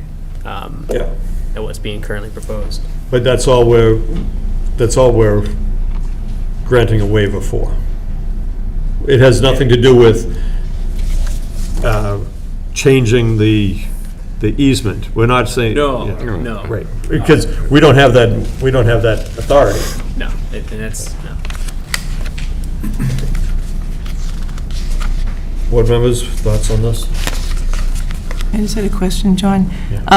Relocating the 18-inch sewer main into the existing 24-inch sewer main, is that connected, different word, to the big culvert project that prevents downtown Walpole from flooding? No. No, so we're This is- talking, this this is is sewer sewer- line. sewer line. So it won't disturb the massive project that I'm old enough to remember that actually literally runs the river right underneath the intersection of Main and East. Okay. Different, okay. Okay. People good with this one? Yep. Very similar. Number 23 is effectively allowing work within the 100-foot buffer. And same answer. We're doing work in all disturbed areas, not proposing new disturbance. And you intend to comply with the Wetland Protection Act, which is the state law? Correct. You're just asking for waivers from the town bylaw? Correct. Anybody have any concerns with that one? Okay. Everybody good? Supporting documents. So number 24 is supporting documents of the wetland bylaw, effectively requesting, reports for wildlife habitat assessments when altering areas within 25 feet. There's, to our knowledge, no wildlife within the disturbed areas that we're going to be working, so therefore, no impact to that potential habitat. So didn't think it was necessary to provide a report to confirm that, and then an alternatives analysis from working within the 25-foot buffer. There's no alternative. We just have to not work within there, and that would significantly restrict the development plan that's before you.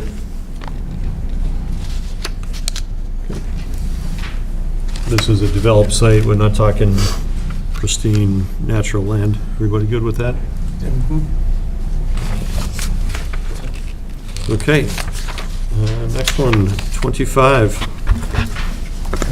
The last one, once again, Mr. Chairman, is really just procedural, is having the board act on the permit and be the permit granting authority.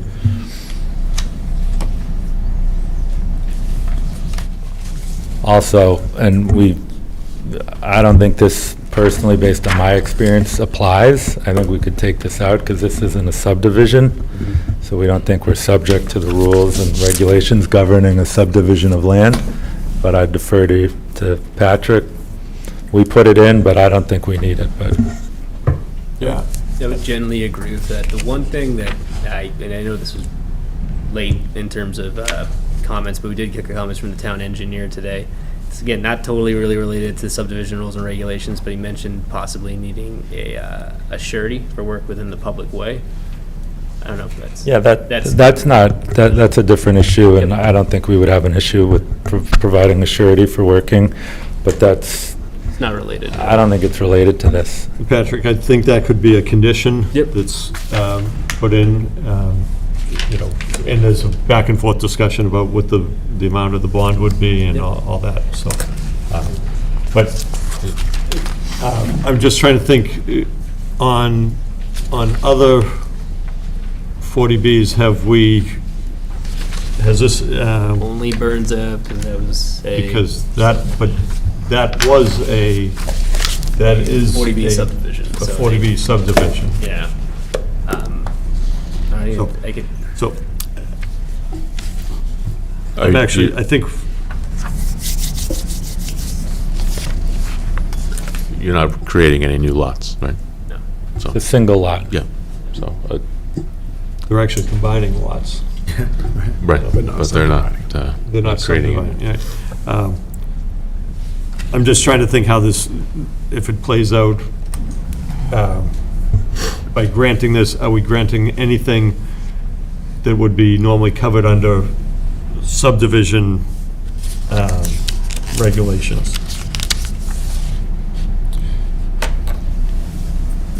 I don't believe so. So, I mean, do you intend to merge all existing lots into one? Yes, we're required to. Yeah.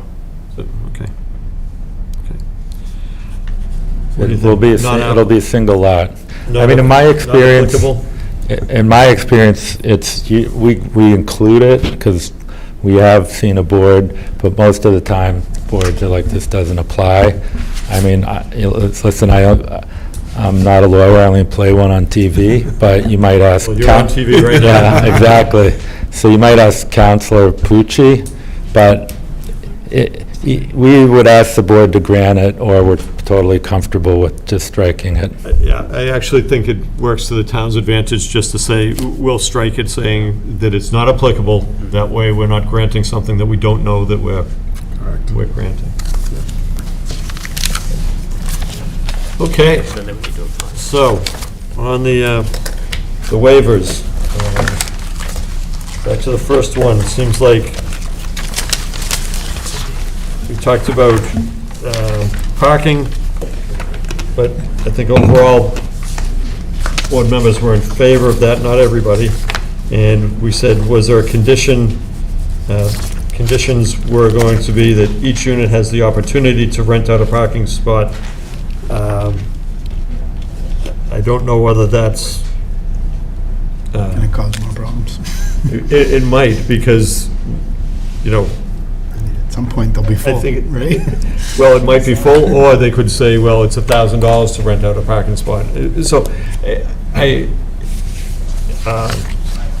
guess it's gonna come down to how they manage their parking. What's your thoughts on that? Well, I think he said, as they lease up, if they fill, the last people in might not have the opportunity to get a space. That's not what you said? Okay. Respectfully, I said every unit would be given the opportunity to rent a space. So if you rent the 142nd unit, there will be a space for you if you want to rent it.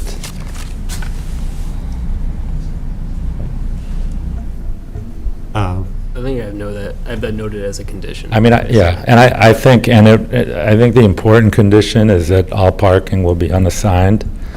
I know we've talked about that ad nauseum, so.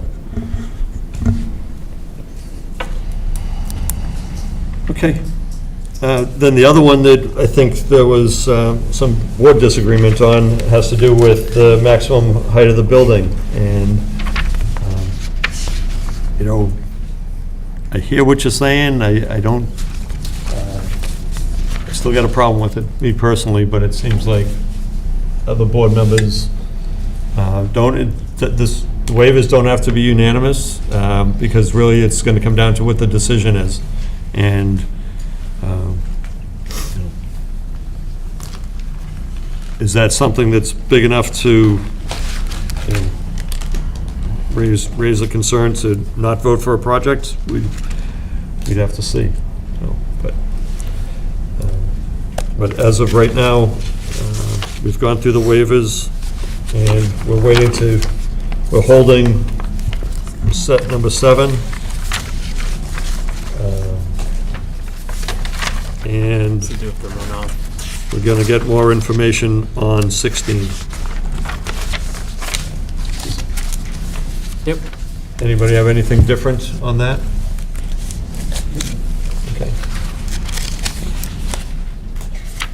So, Go ahead, Patrick. no, I was just, in terms of continuation, obviously we got the quote from Weston and Sampson. Mr. Inglis provided the funding for peer review.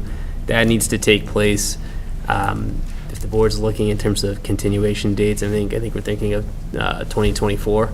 And likely we'll need an extension of time too, just to reflect that, probably a minor extension of time, but it's just to account for the review done by Weston and Sampson, and it's time to obviously review a decision. So I haven't looked at the calendar for this. Do you have proposed dates? So,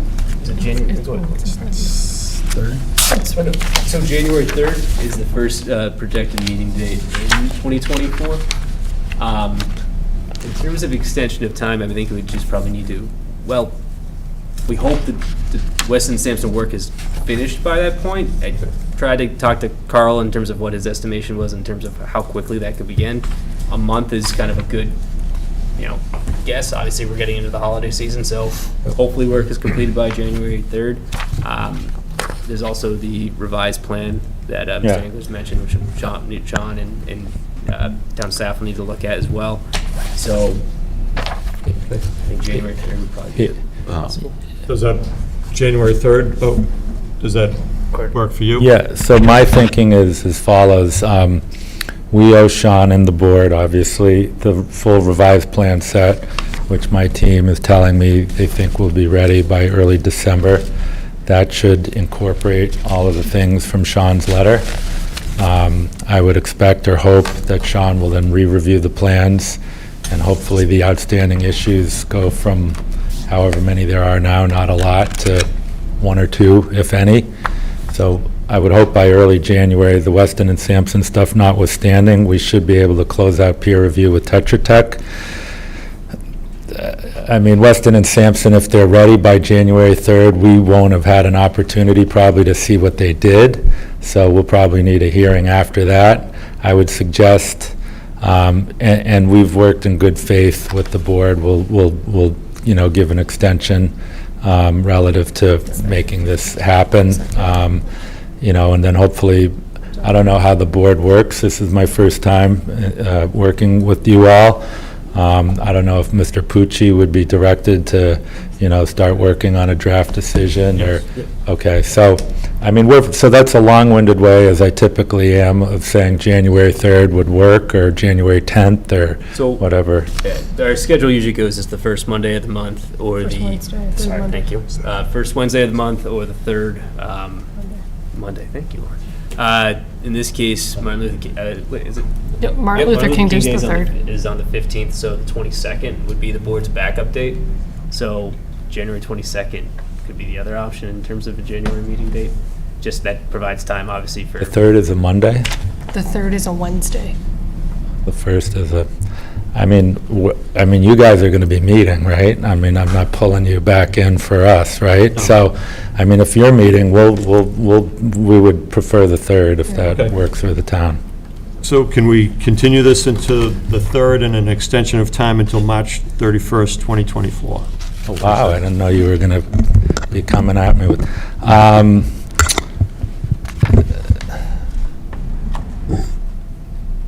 when, I should know this, but when does the 180 days officially expire? I believe it's December 11th. Oh, Well, so they're looking at you'll that need as- an, you'll need an extension We need an before then. extension. Before then. Just a quick question. The 23rd, 23rd 20th of of December? yeah. Okay. Mr. Chairman, if it pleases the board, I would say it's more likely than not, but can I first grant an extension through the next public hearing, just so, because this is the first I'm hearing of it? Yeah. And we're working in good Yeah. faith, so So- I don't, so I'll give you an extension before the close of the hearing. I'll issue it formally in writing, let's say, the end of January at this point in time, and then we'll see how we do. But I think we're on the same page. So continue until January 3rd and a continuation of time until January 31st. Okay. Just one question, John. The Weston and Sampson proposal has a description of a Phase 2 if necessary, which involves modeling or what have you. Is the 1-month timeframe accounting for both phases in No, case so- that happens? Phase 1 is the only projected work that's going to take place. I think I might have mentioned that in my memo. Phase 2 is not projected to take place. Okay. So, Just want to make sure. yeah.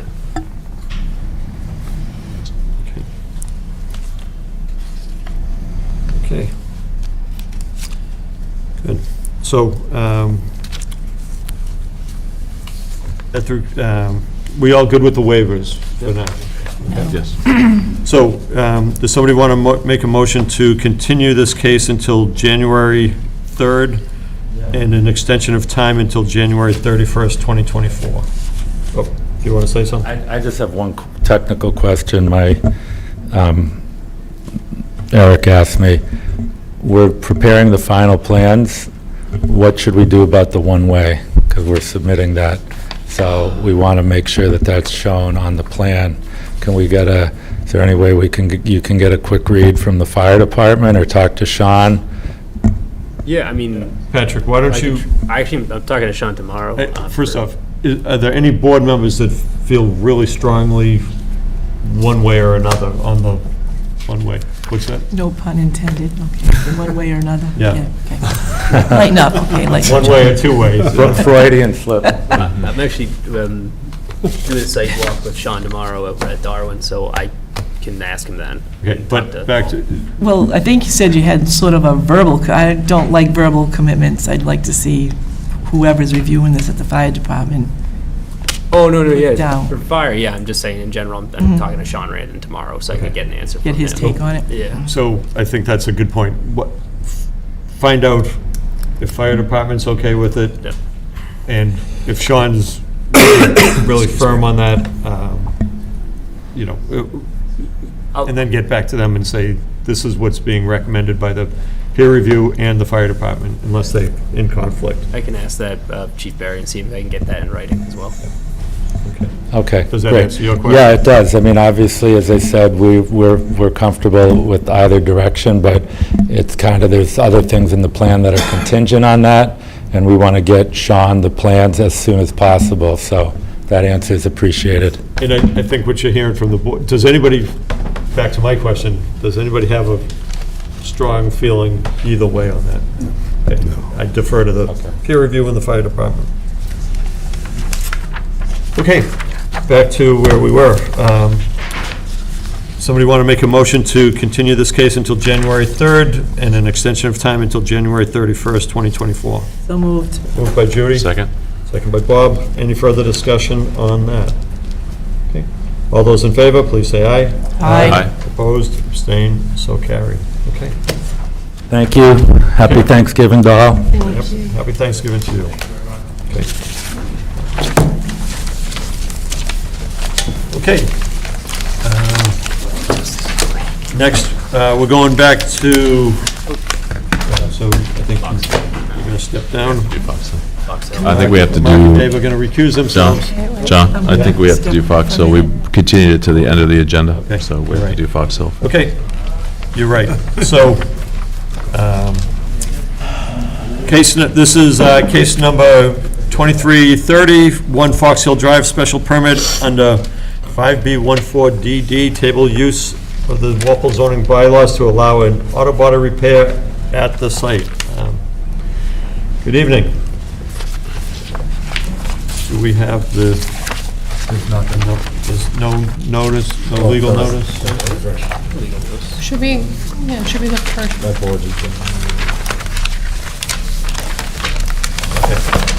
I've got it right here.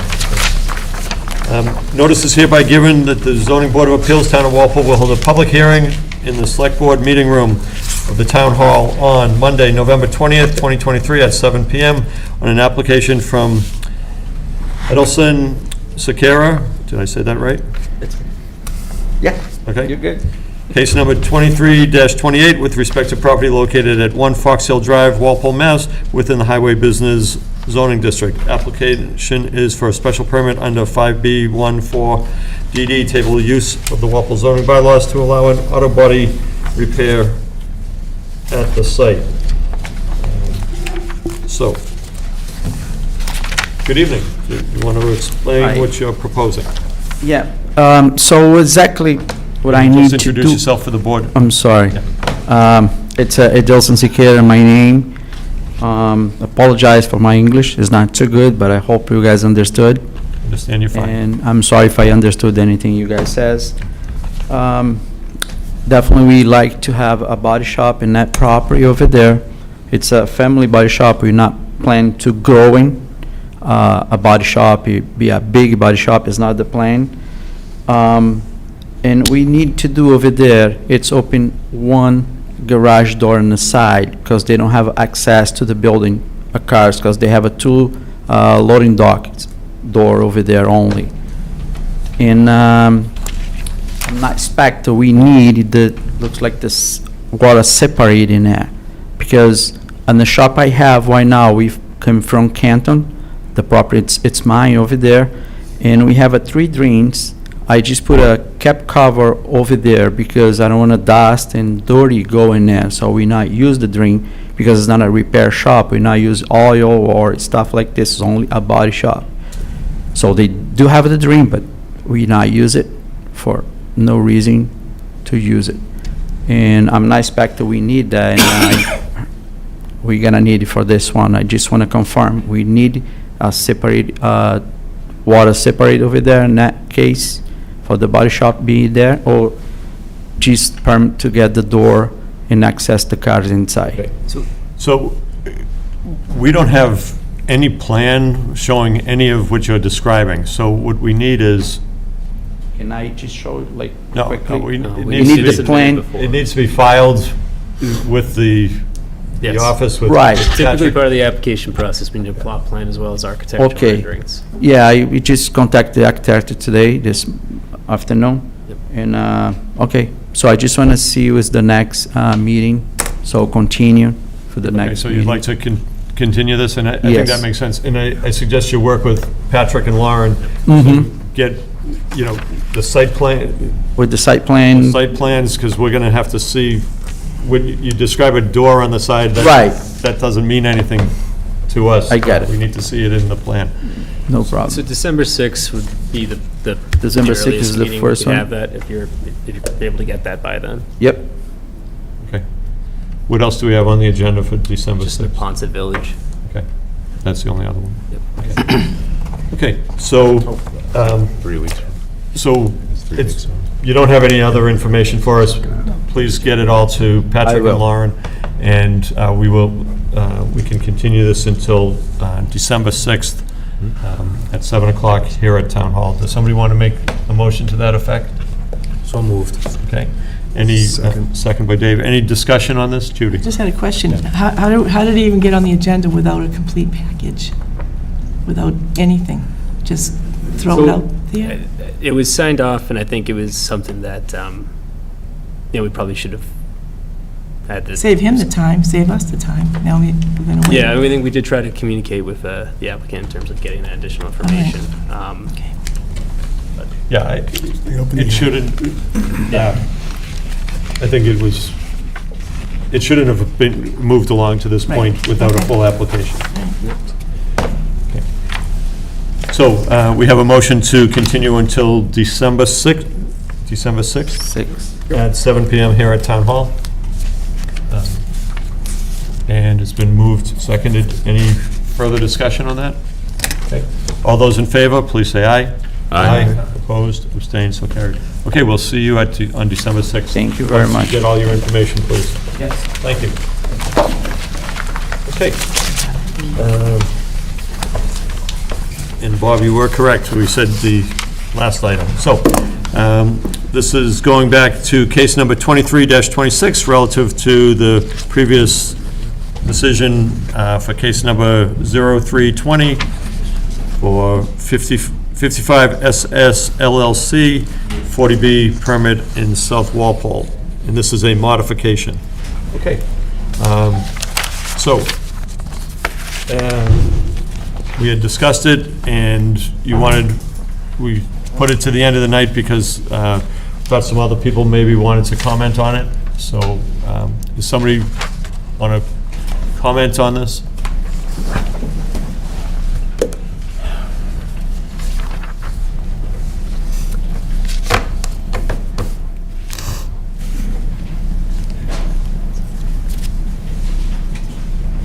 Sorry, I wasn't here earlier. No, we Very sorry. took it first, trying to let people get And home then I at was just night. trying to listen to what happened at the beginning of the meeting, because I wasn't sure, I don't want to be too redundant, but my name's Joanne Mulligan. I'm a RTM in Precinct 5, which represents South Walpole, and I just wanted to, I did send a letter in.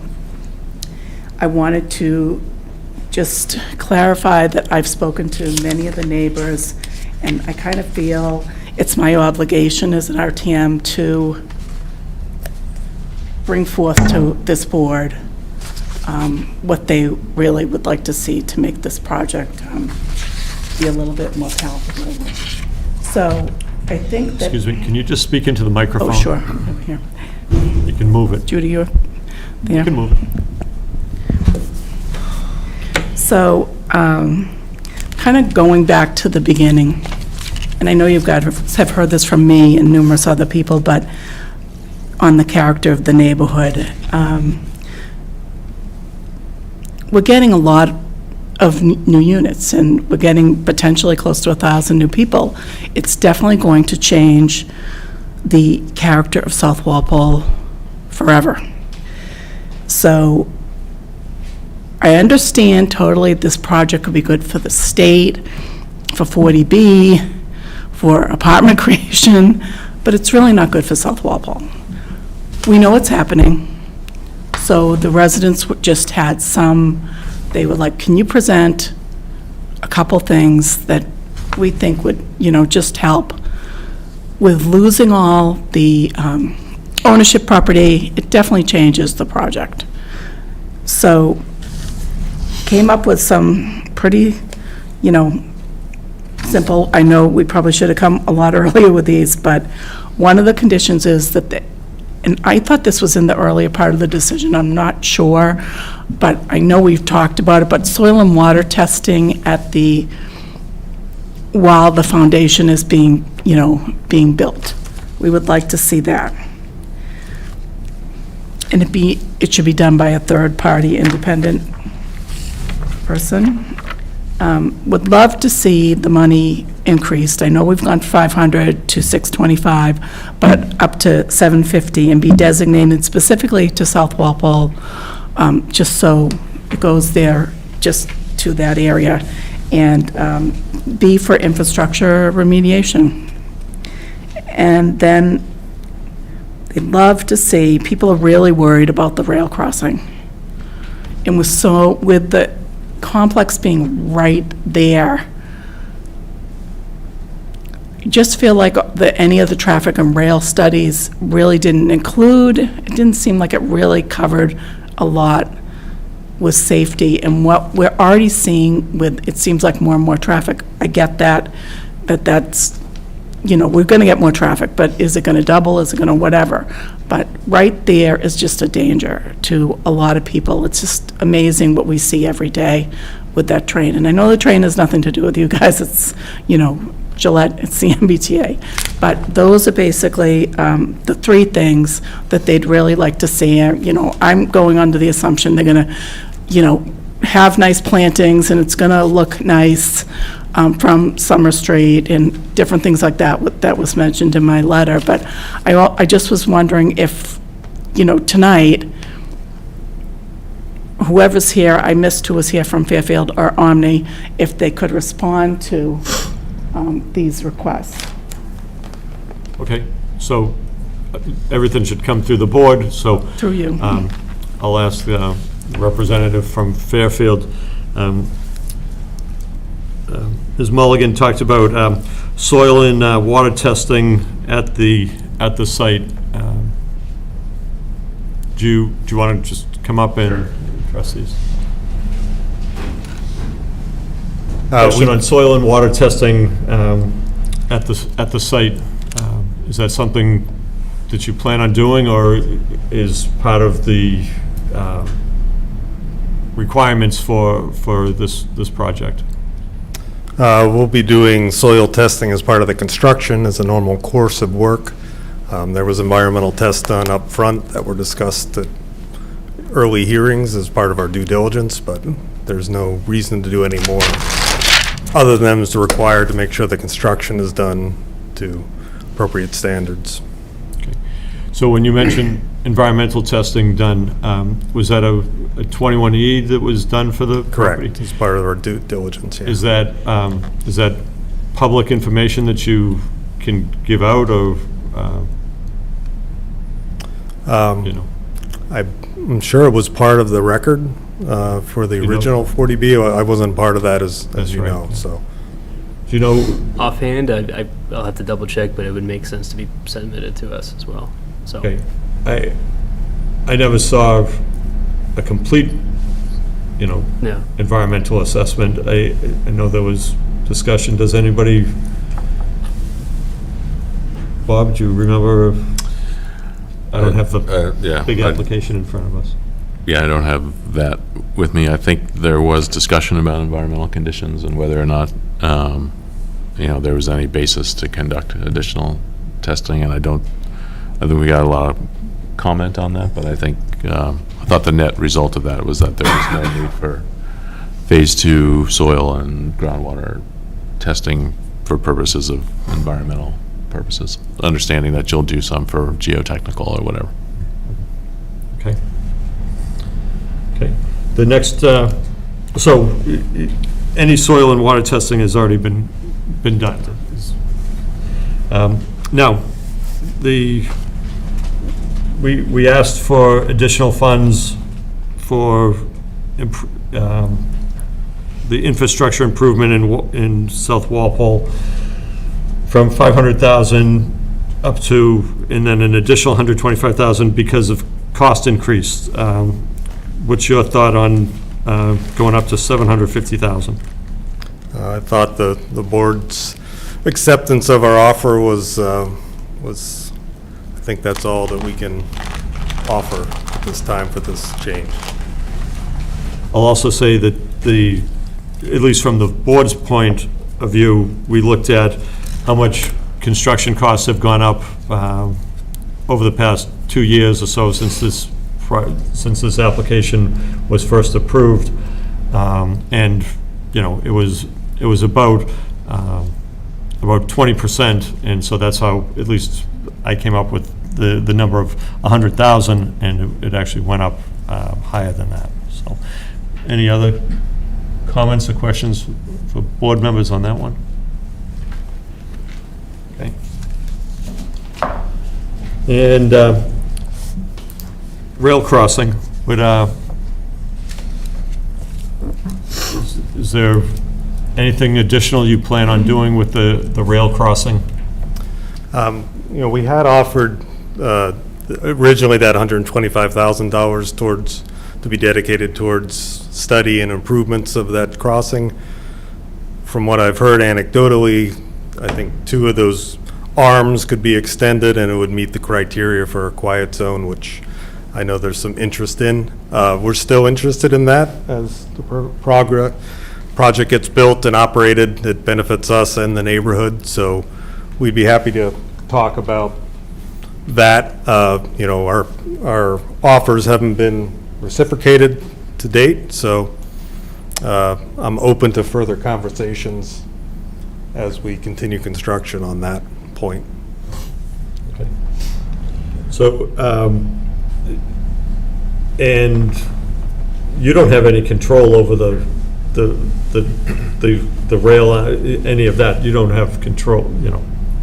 No control over that. What I understand, if the town selectmen were to make an application for a quiet zone, then whatever the state authority that decides on that would rule on that if enough improvements were made to meet their criteria. But yeah, we don't have any control over that. But we'd certainly be supportive of any efforts for a quiet zone in the future. I'm sure you probably would want to look into it with the residents there, that, you know, but in going back to the first point, I think there was just so much concern about the property itself and the soil and the water being contaminated potentially and stirring the soil up, you know, just during the building process instead of just, I shouldn't say instead of just, because I don't know what the testing was, but I know it was done. It was done. But it seems to just make sense to just do it as the foundation's kind of getting, you know, built, to just make sure. I think it would just give people a lot of peace of mind to do that. And I know it was discussed. I didn't go back and read everything, but to your comments. I'll just say again, we did initial studies, or the prior Omni Development did, and it was satisfactory to the developer, and it was satisfactory as part of the original hearing. So we don't feel there's anything more to be done. Any soil that's moved during construction will be managed in accordance with all applicable laws. Yeah. And under the oversight of the building department and other town oversight. Some of that information was part of the whole construction management plan that was submitted during pre-construction as well. So a lot of this is already kind of covered within the previous comprehensive permit. As far as the soil conditions and all that is covered? Yeah, in terms of pre-construction activities or submittals that the applicant needed to provide to the town.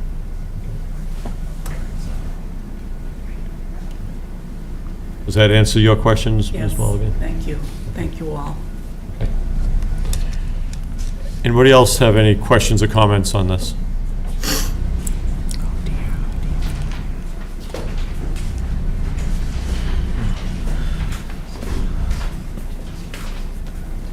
Mr. Hamilton, how are you?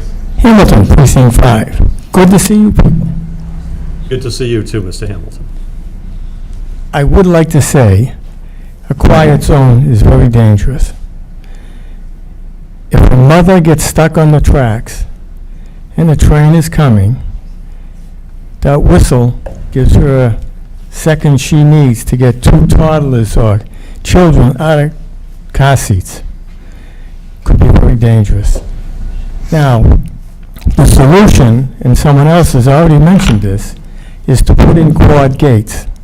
Quad gates operate by radar, so it sees the train coming, knows its exact arrival time, and it controls the gates. Today, we don't have radar telling us when to put the gates down. Today, they're put down automatically, and they failed at least once, and some people tell me they've seen it fail twice. And what happens is, there is a device that exists that can keep the gates from operating to stop the warning lights from activating. And that has caused accidents at the intersection. So we need the train to signal. So quiet zone is very dangerous for that intersection. So I would hope that we would consider not putting all of these apartments so deep in that site, because that's very dangerous. And I'm concerned that it could be very bad for our water supply. And that's why a hydrologist should be engaged, like the hydrologist engaged at Bird Machine, because there is considerable contamination at Bird Machine that is still going on and is reported to the Board of Health as we speak. So we need to take a look at this site to see if there's that kind of contamination down there. Because if they're going to stir that up, and we lose the School Meadow Brook site, 2.5 million gallons a day, that leaves us only 1 million gallons at Mine Brook. And in the past, we had a deal with Medfield to use their 1 million gallons. So we could probably have 2 million gallons. But that wouldn't satisfy the needs. Now, I did ask for town council to say whether or not commercial property would be allowed to use our public water supply if we became short. Now, I went through everything up at Apple Tree Lane, and they were going to tear down and bulldoze those houses because they had no water supply. Now, if we limit our water supply to 2 million gallons a day, we're going to have problems, and I don't want to see homes bulldozed. And the question I asked was, is an apartment complex, a commercial enterprise, allowed to buy water from the town? Hamilton, you got the answer last time with town council. Town council was here. Well, he didn't give a definitive answer. He said they're residents. He didn't say whether they would be entitled to buy water from the town if we were short. It is taxed as a residential property. Yeah. It was quite clear to me, and that they are residential, so. Okay. So you believe that, all right. I'm believing something else, though. Thank you. Okay, thank you. Okay. Okay, anybody else on this? Okay, so at this point, we've talked about the 3 points that were brought up. The town is getting an additional funding for traffic improvements in the area.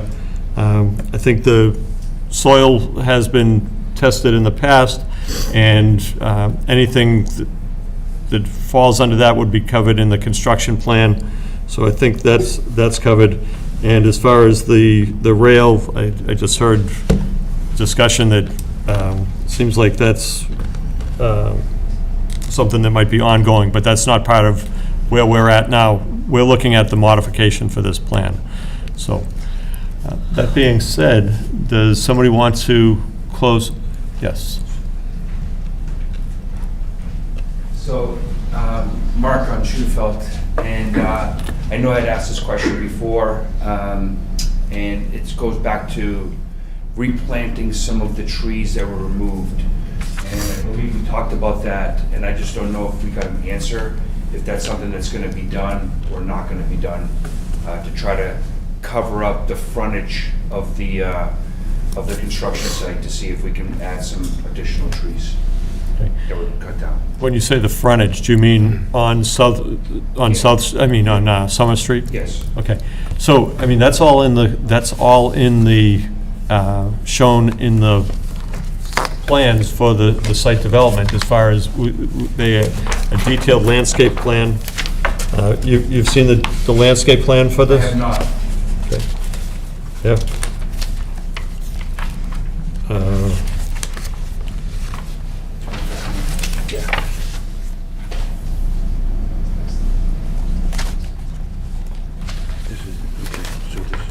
I'm just looking for where it is.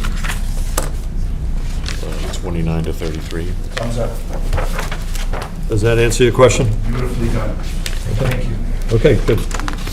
Wow, that was easy.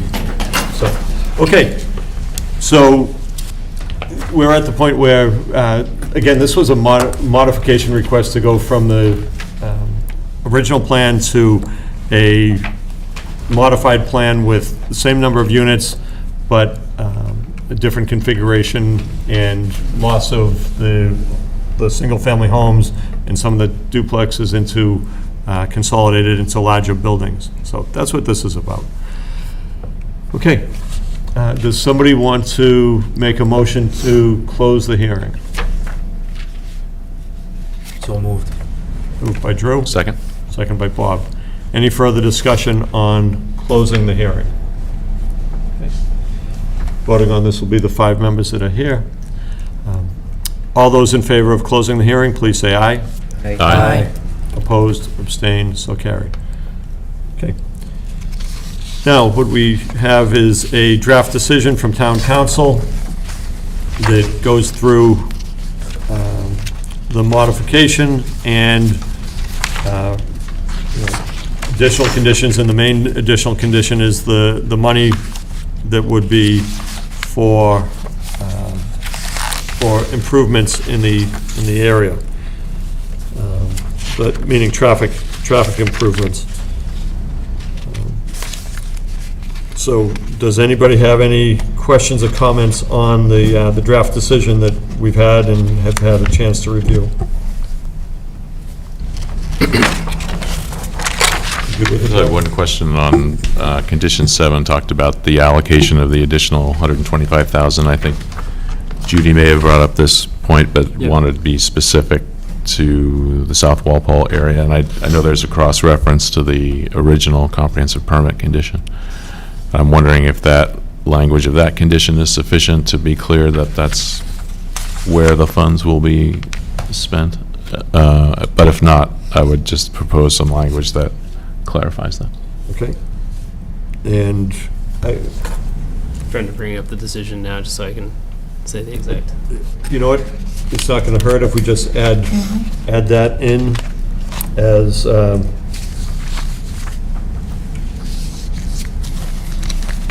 funds to be used in, No. What about the decision from the previous project? Comprehensive permit. what I just noted here was, and we can discuss it, funds to be used in South Walpole traffic improvement. Does anybody want something different than that, or more specific? What's that? Solely, S-O-L-E-L-Y. Solely? Funds to be solely, okay. Not S-O-U-L-Y, John. Solely used in South Walpole. Thank you, yep. We want to be clear on this.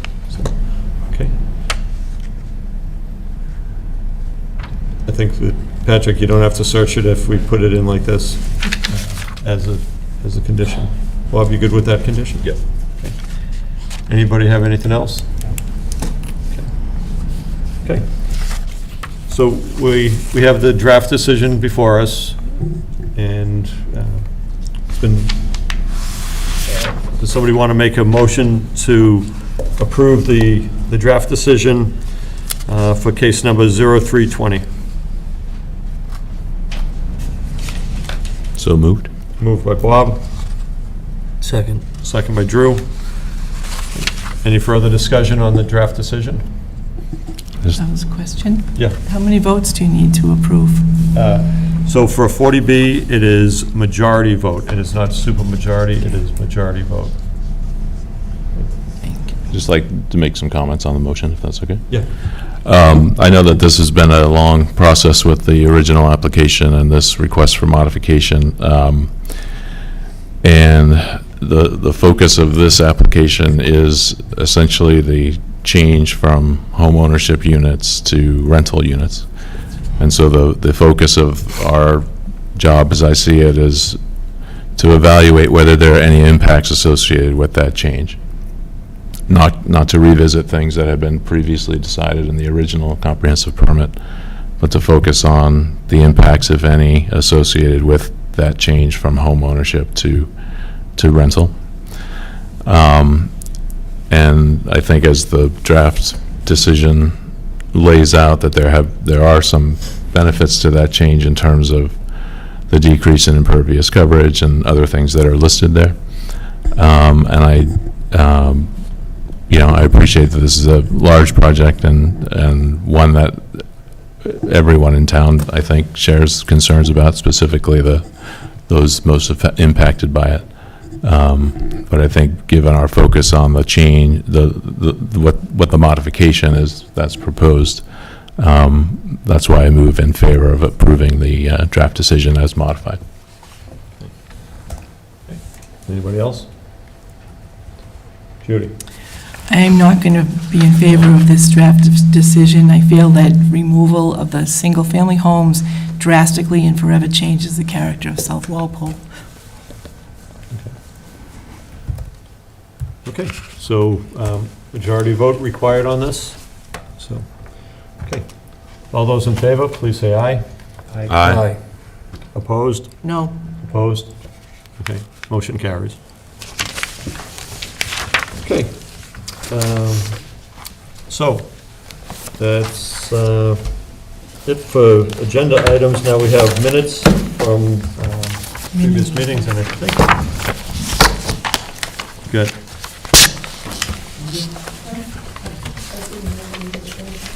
Minutes for November 1st. I wasn't here for that one. So somebody wants to make a motion to approve those minutes? I'll move to approve the minutes of November 1st. Somebody want to second that? Bob's made the motion. Second. Second by Tim. Anybody have any, it's been seconded, any comments or questions on the minutes? Okay. All those in favor of approving the minutes of November 1st, please say aye. Aye. Oh, sorry, I can't vote. Opposed and abstain. I abstain. John. Next, we have the minutes of October 11th. And Dave, you weren't here for that, but the rest of the board was. I did review these, and I didn't find any issues, so I can, I'll make a motion to approve the minutes of October 11th. Somebody want to second that? Second. Okay, second by Drew. Any further discussion? Bob, you good with it? Good job on the minutes. My mom. I know, they got by Bob. 'Cause I'm always afraid, I review them, and I'm always waiting for Bob to say, well, you missed something. Okay, all those in favor of approving the minutes of October 11th, please say aye. Aye. Opposed? Abstain? Abstain. Okay, one abstention. Good. Does anybody have anything else for the board? I think that there was just September 18th, What's that? the September 18th minutes. Oh, So they were circulated at a previous meeting. I do have additional copies if anyone needs them, but they were given out previously.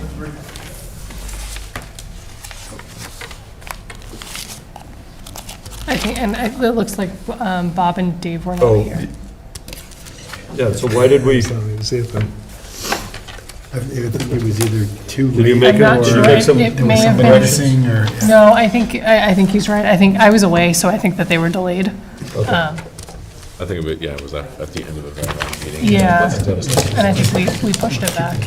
Does somebody want to make a motion to approve the minutes of September 18th? So moved. Moved by Judy, Second. second by Mark. Any further discussion? All those in favor, please say aye. Aye. Opposed and abstained. Abstain. Dave and Bob abstain. Okay, Thank you. thank you. Okay, anything else? Good. Okay, that wraps up tonight's zoning board of appeals meeting. Thank you, everybody. Adjourn. Motion to adjourn. Motion to Oh, adjourn. yeah, sorry. It's been a long day. Motion to adjourn. Somebody want to make a motion I to did, adjourn? twice. By Judy, 3 times. Second. second by Dave. All those in favor, please say aye. Aye. Aye.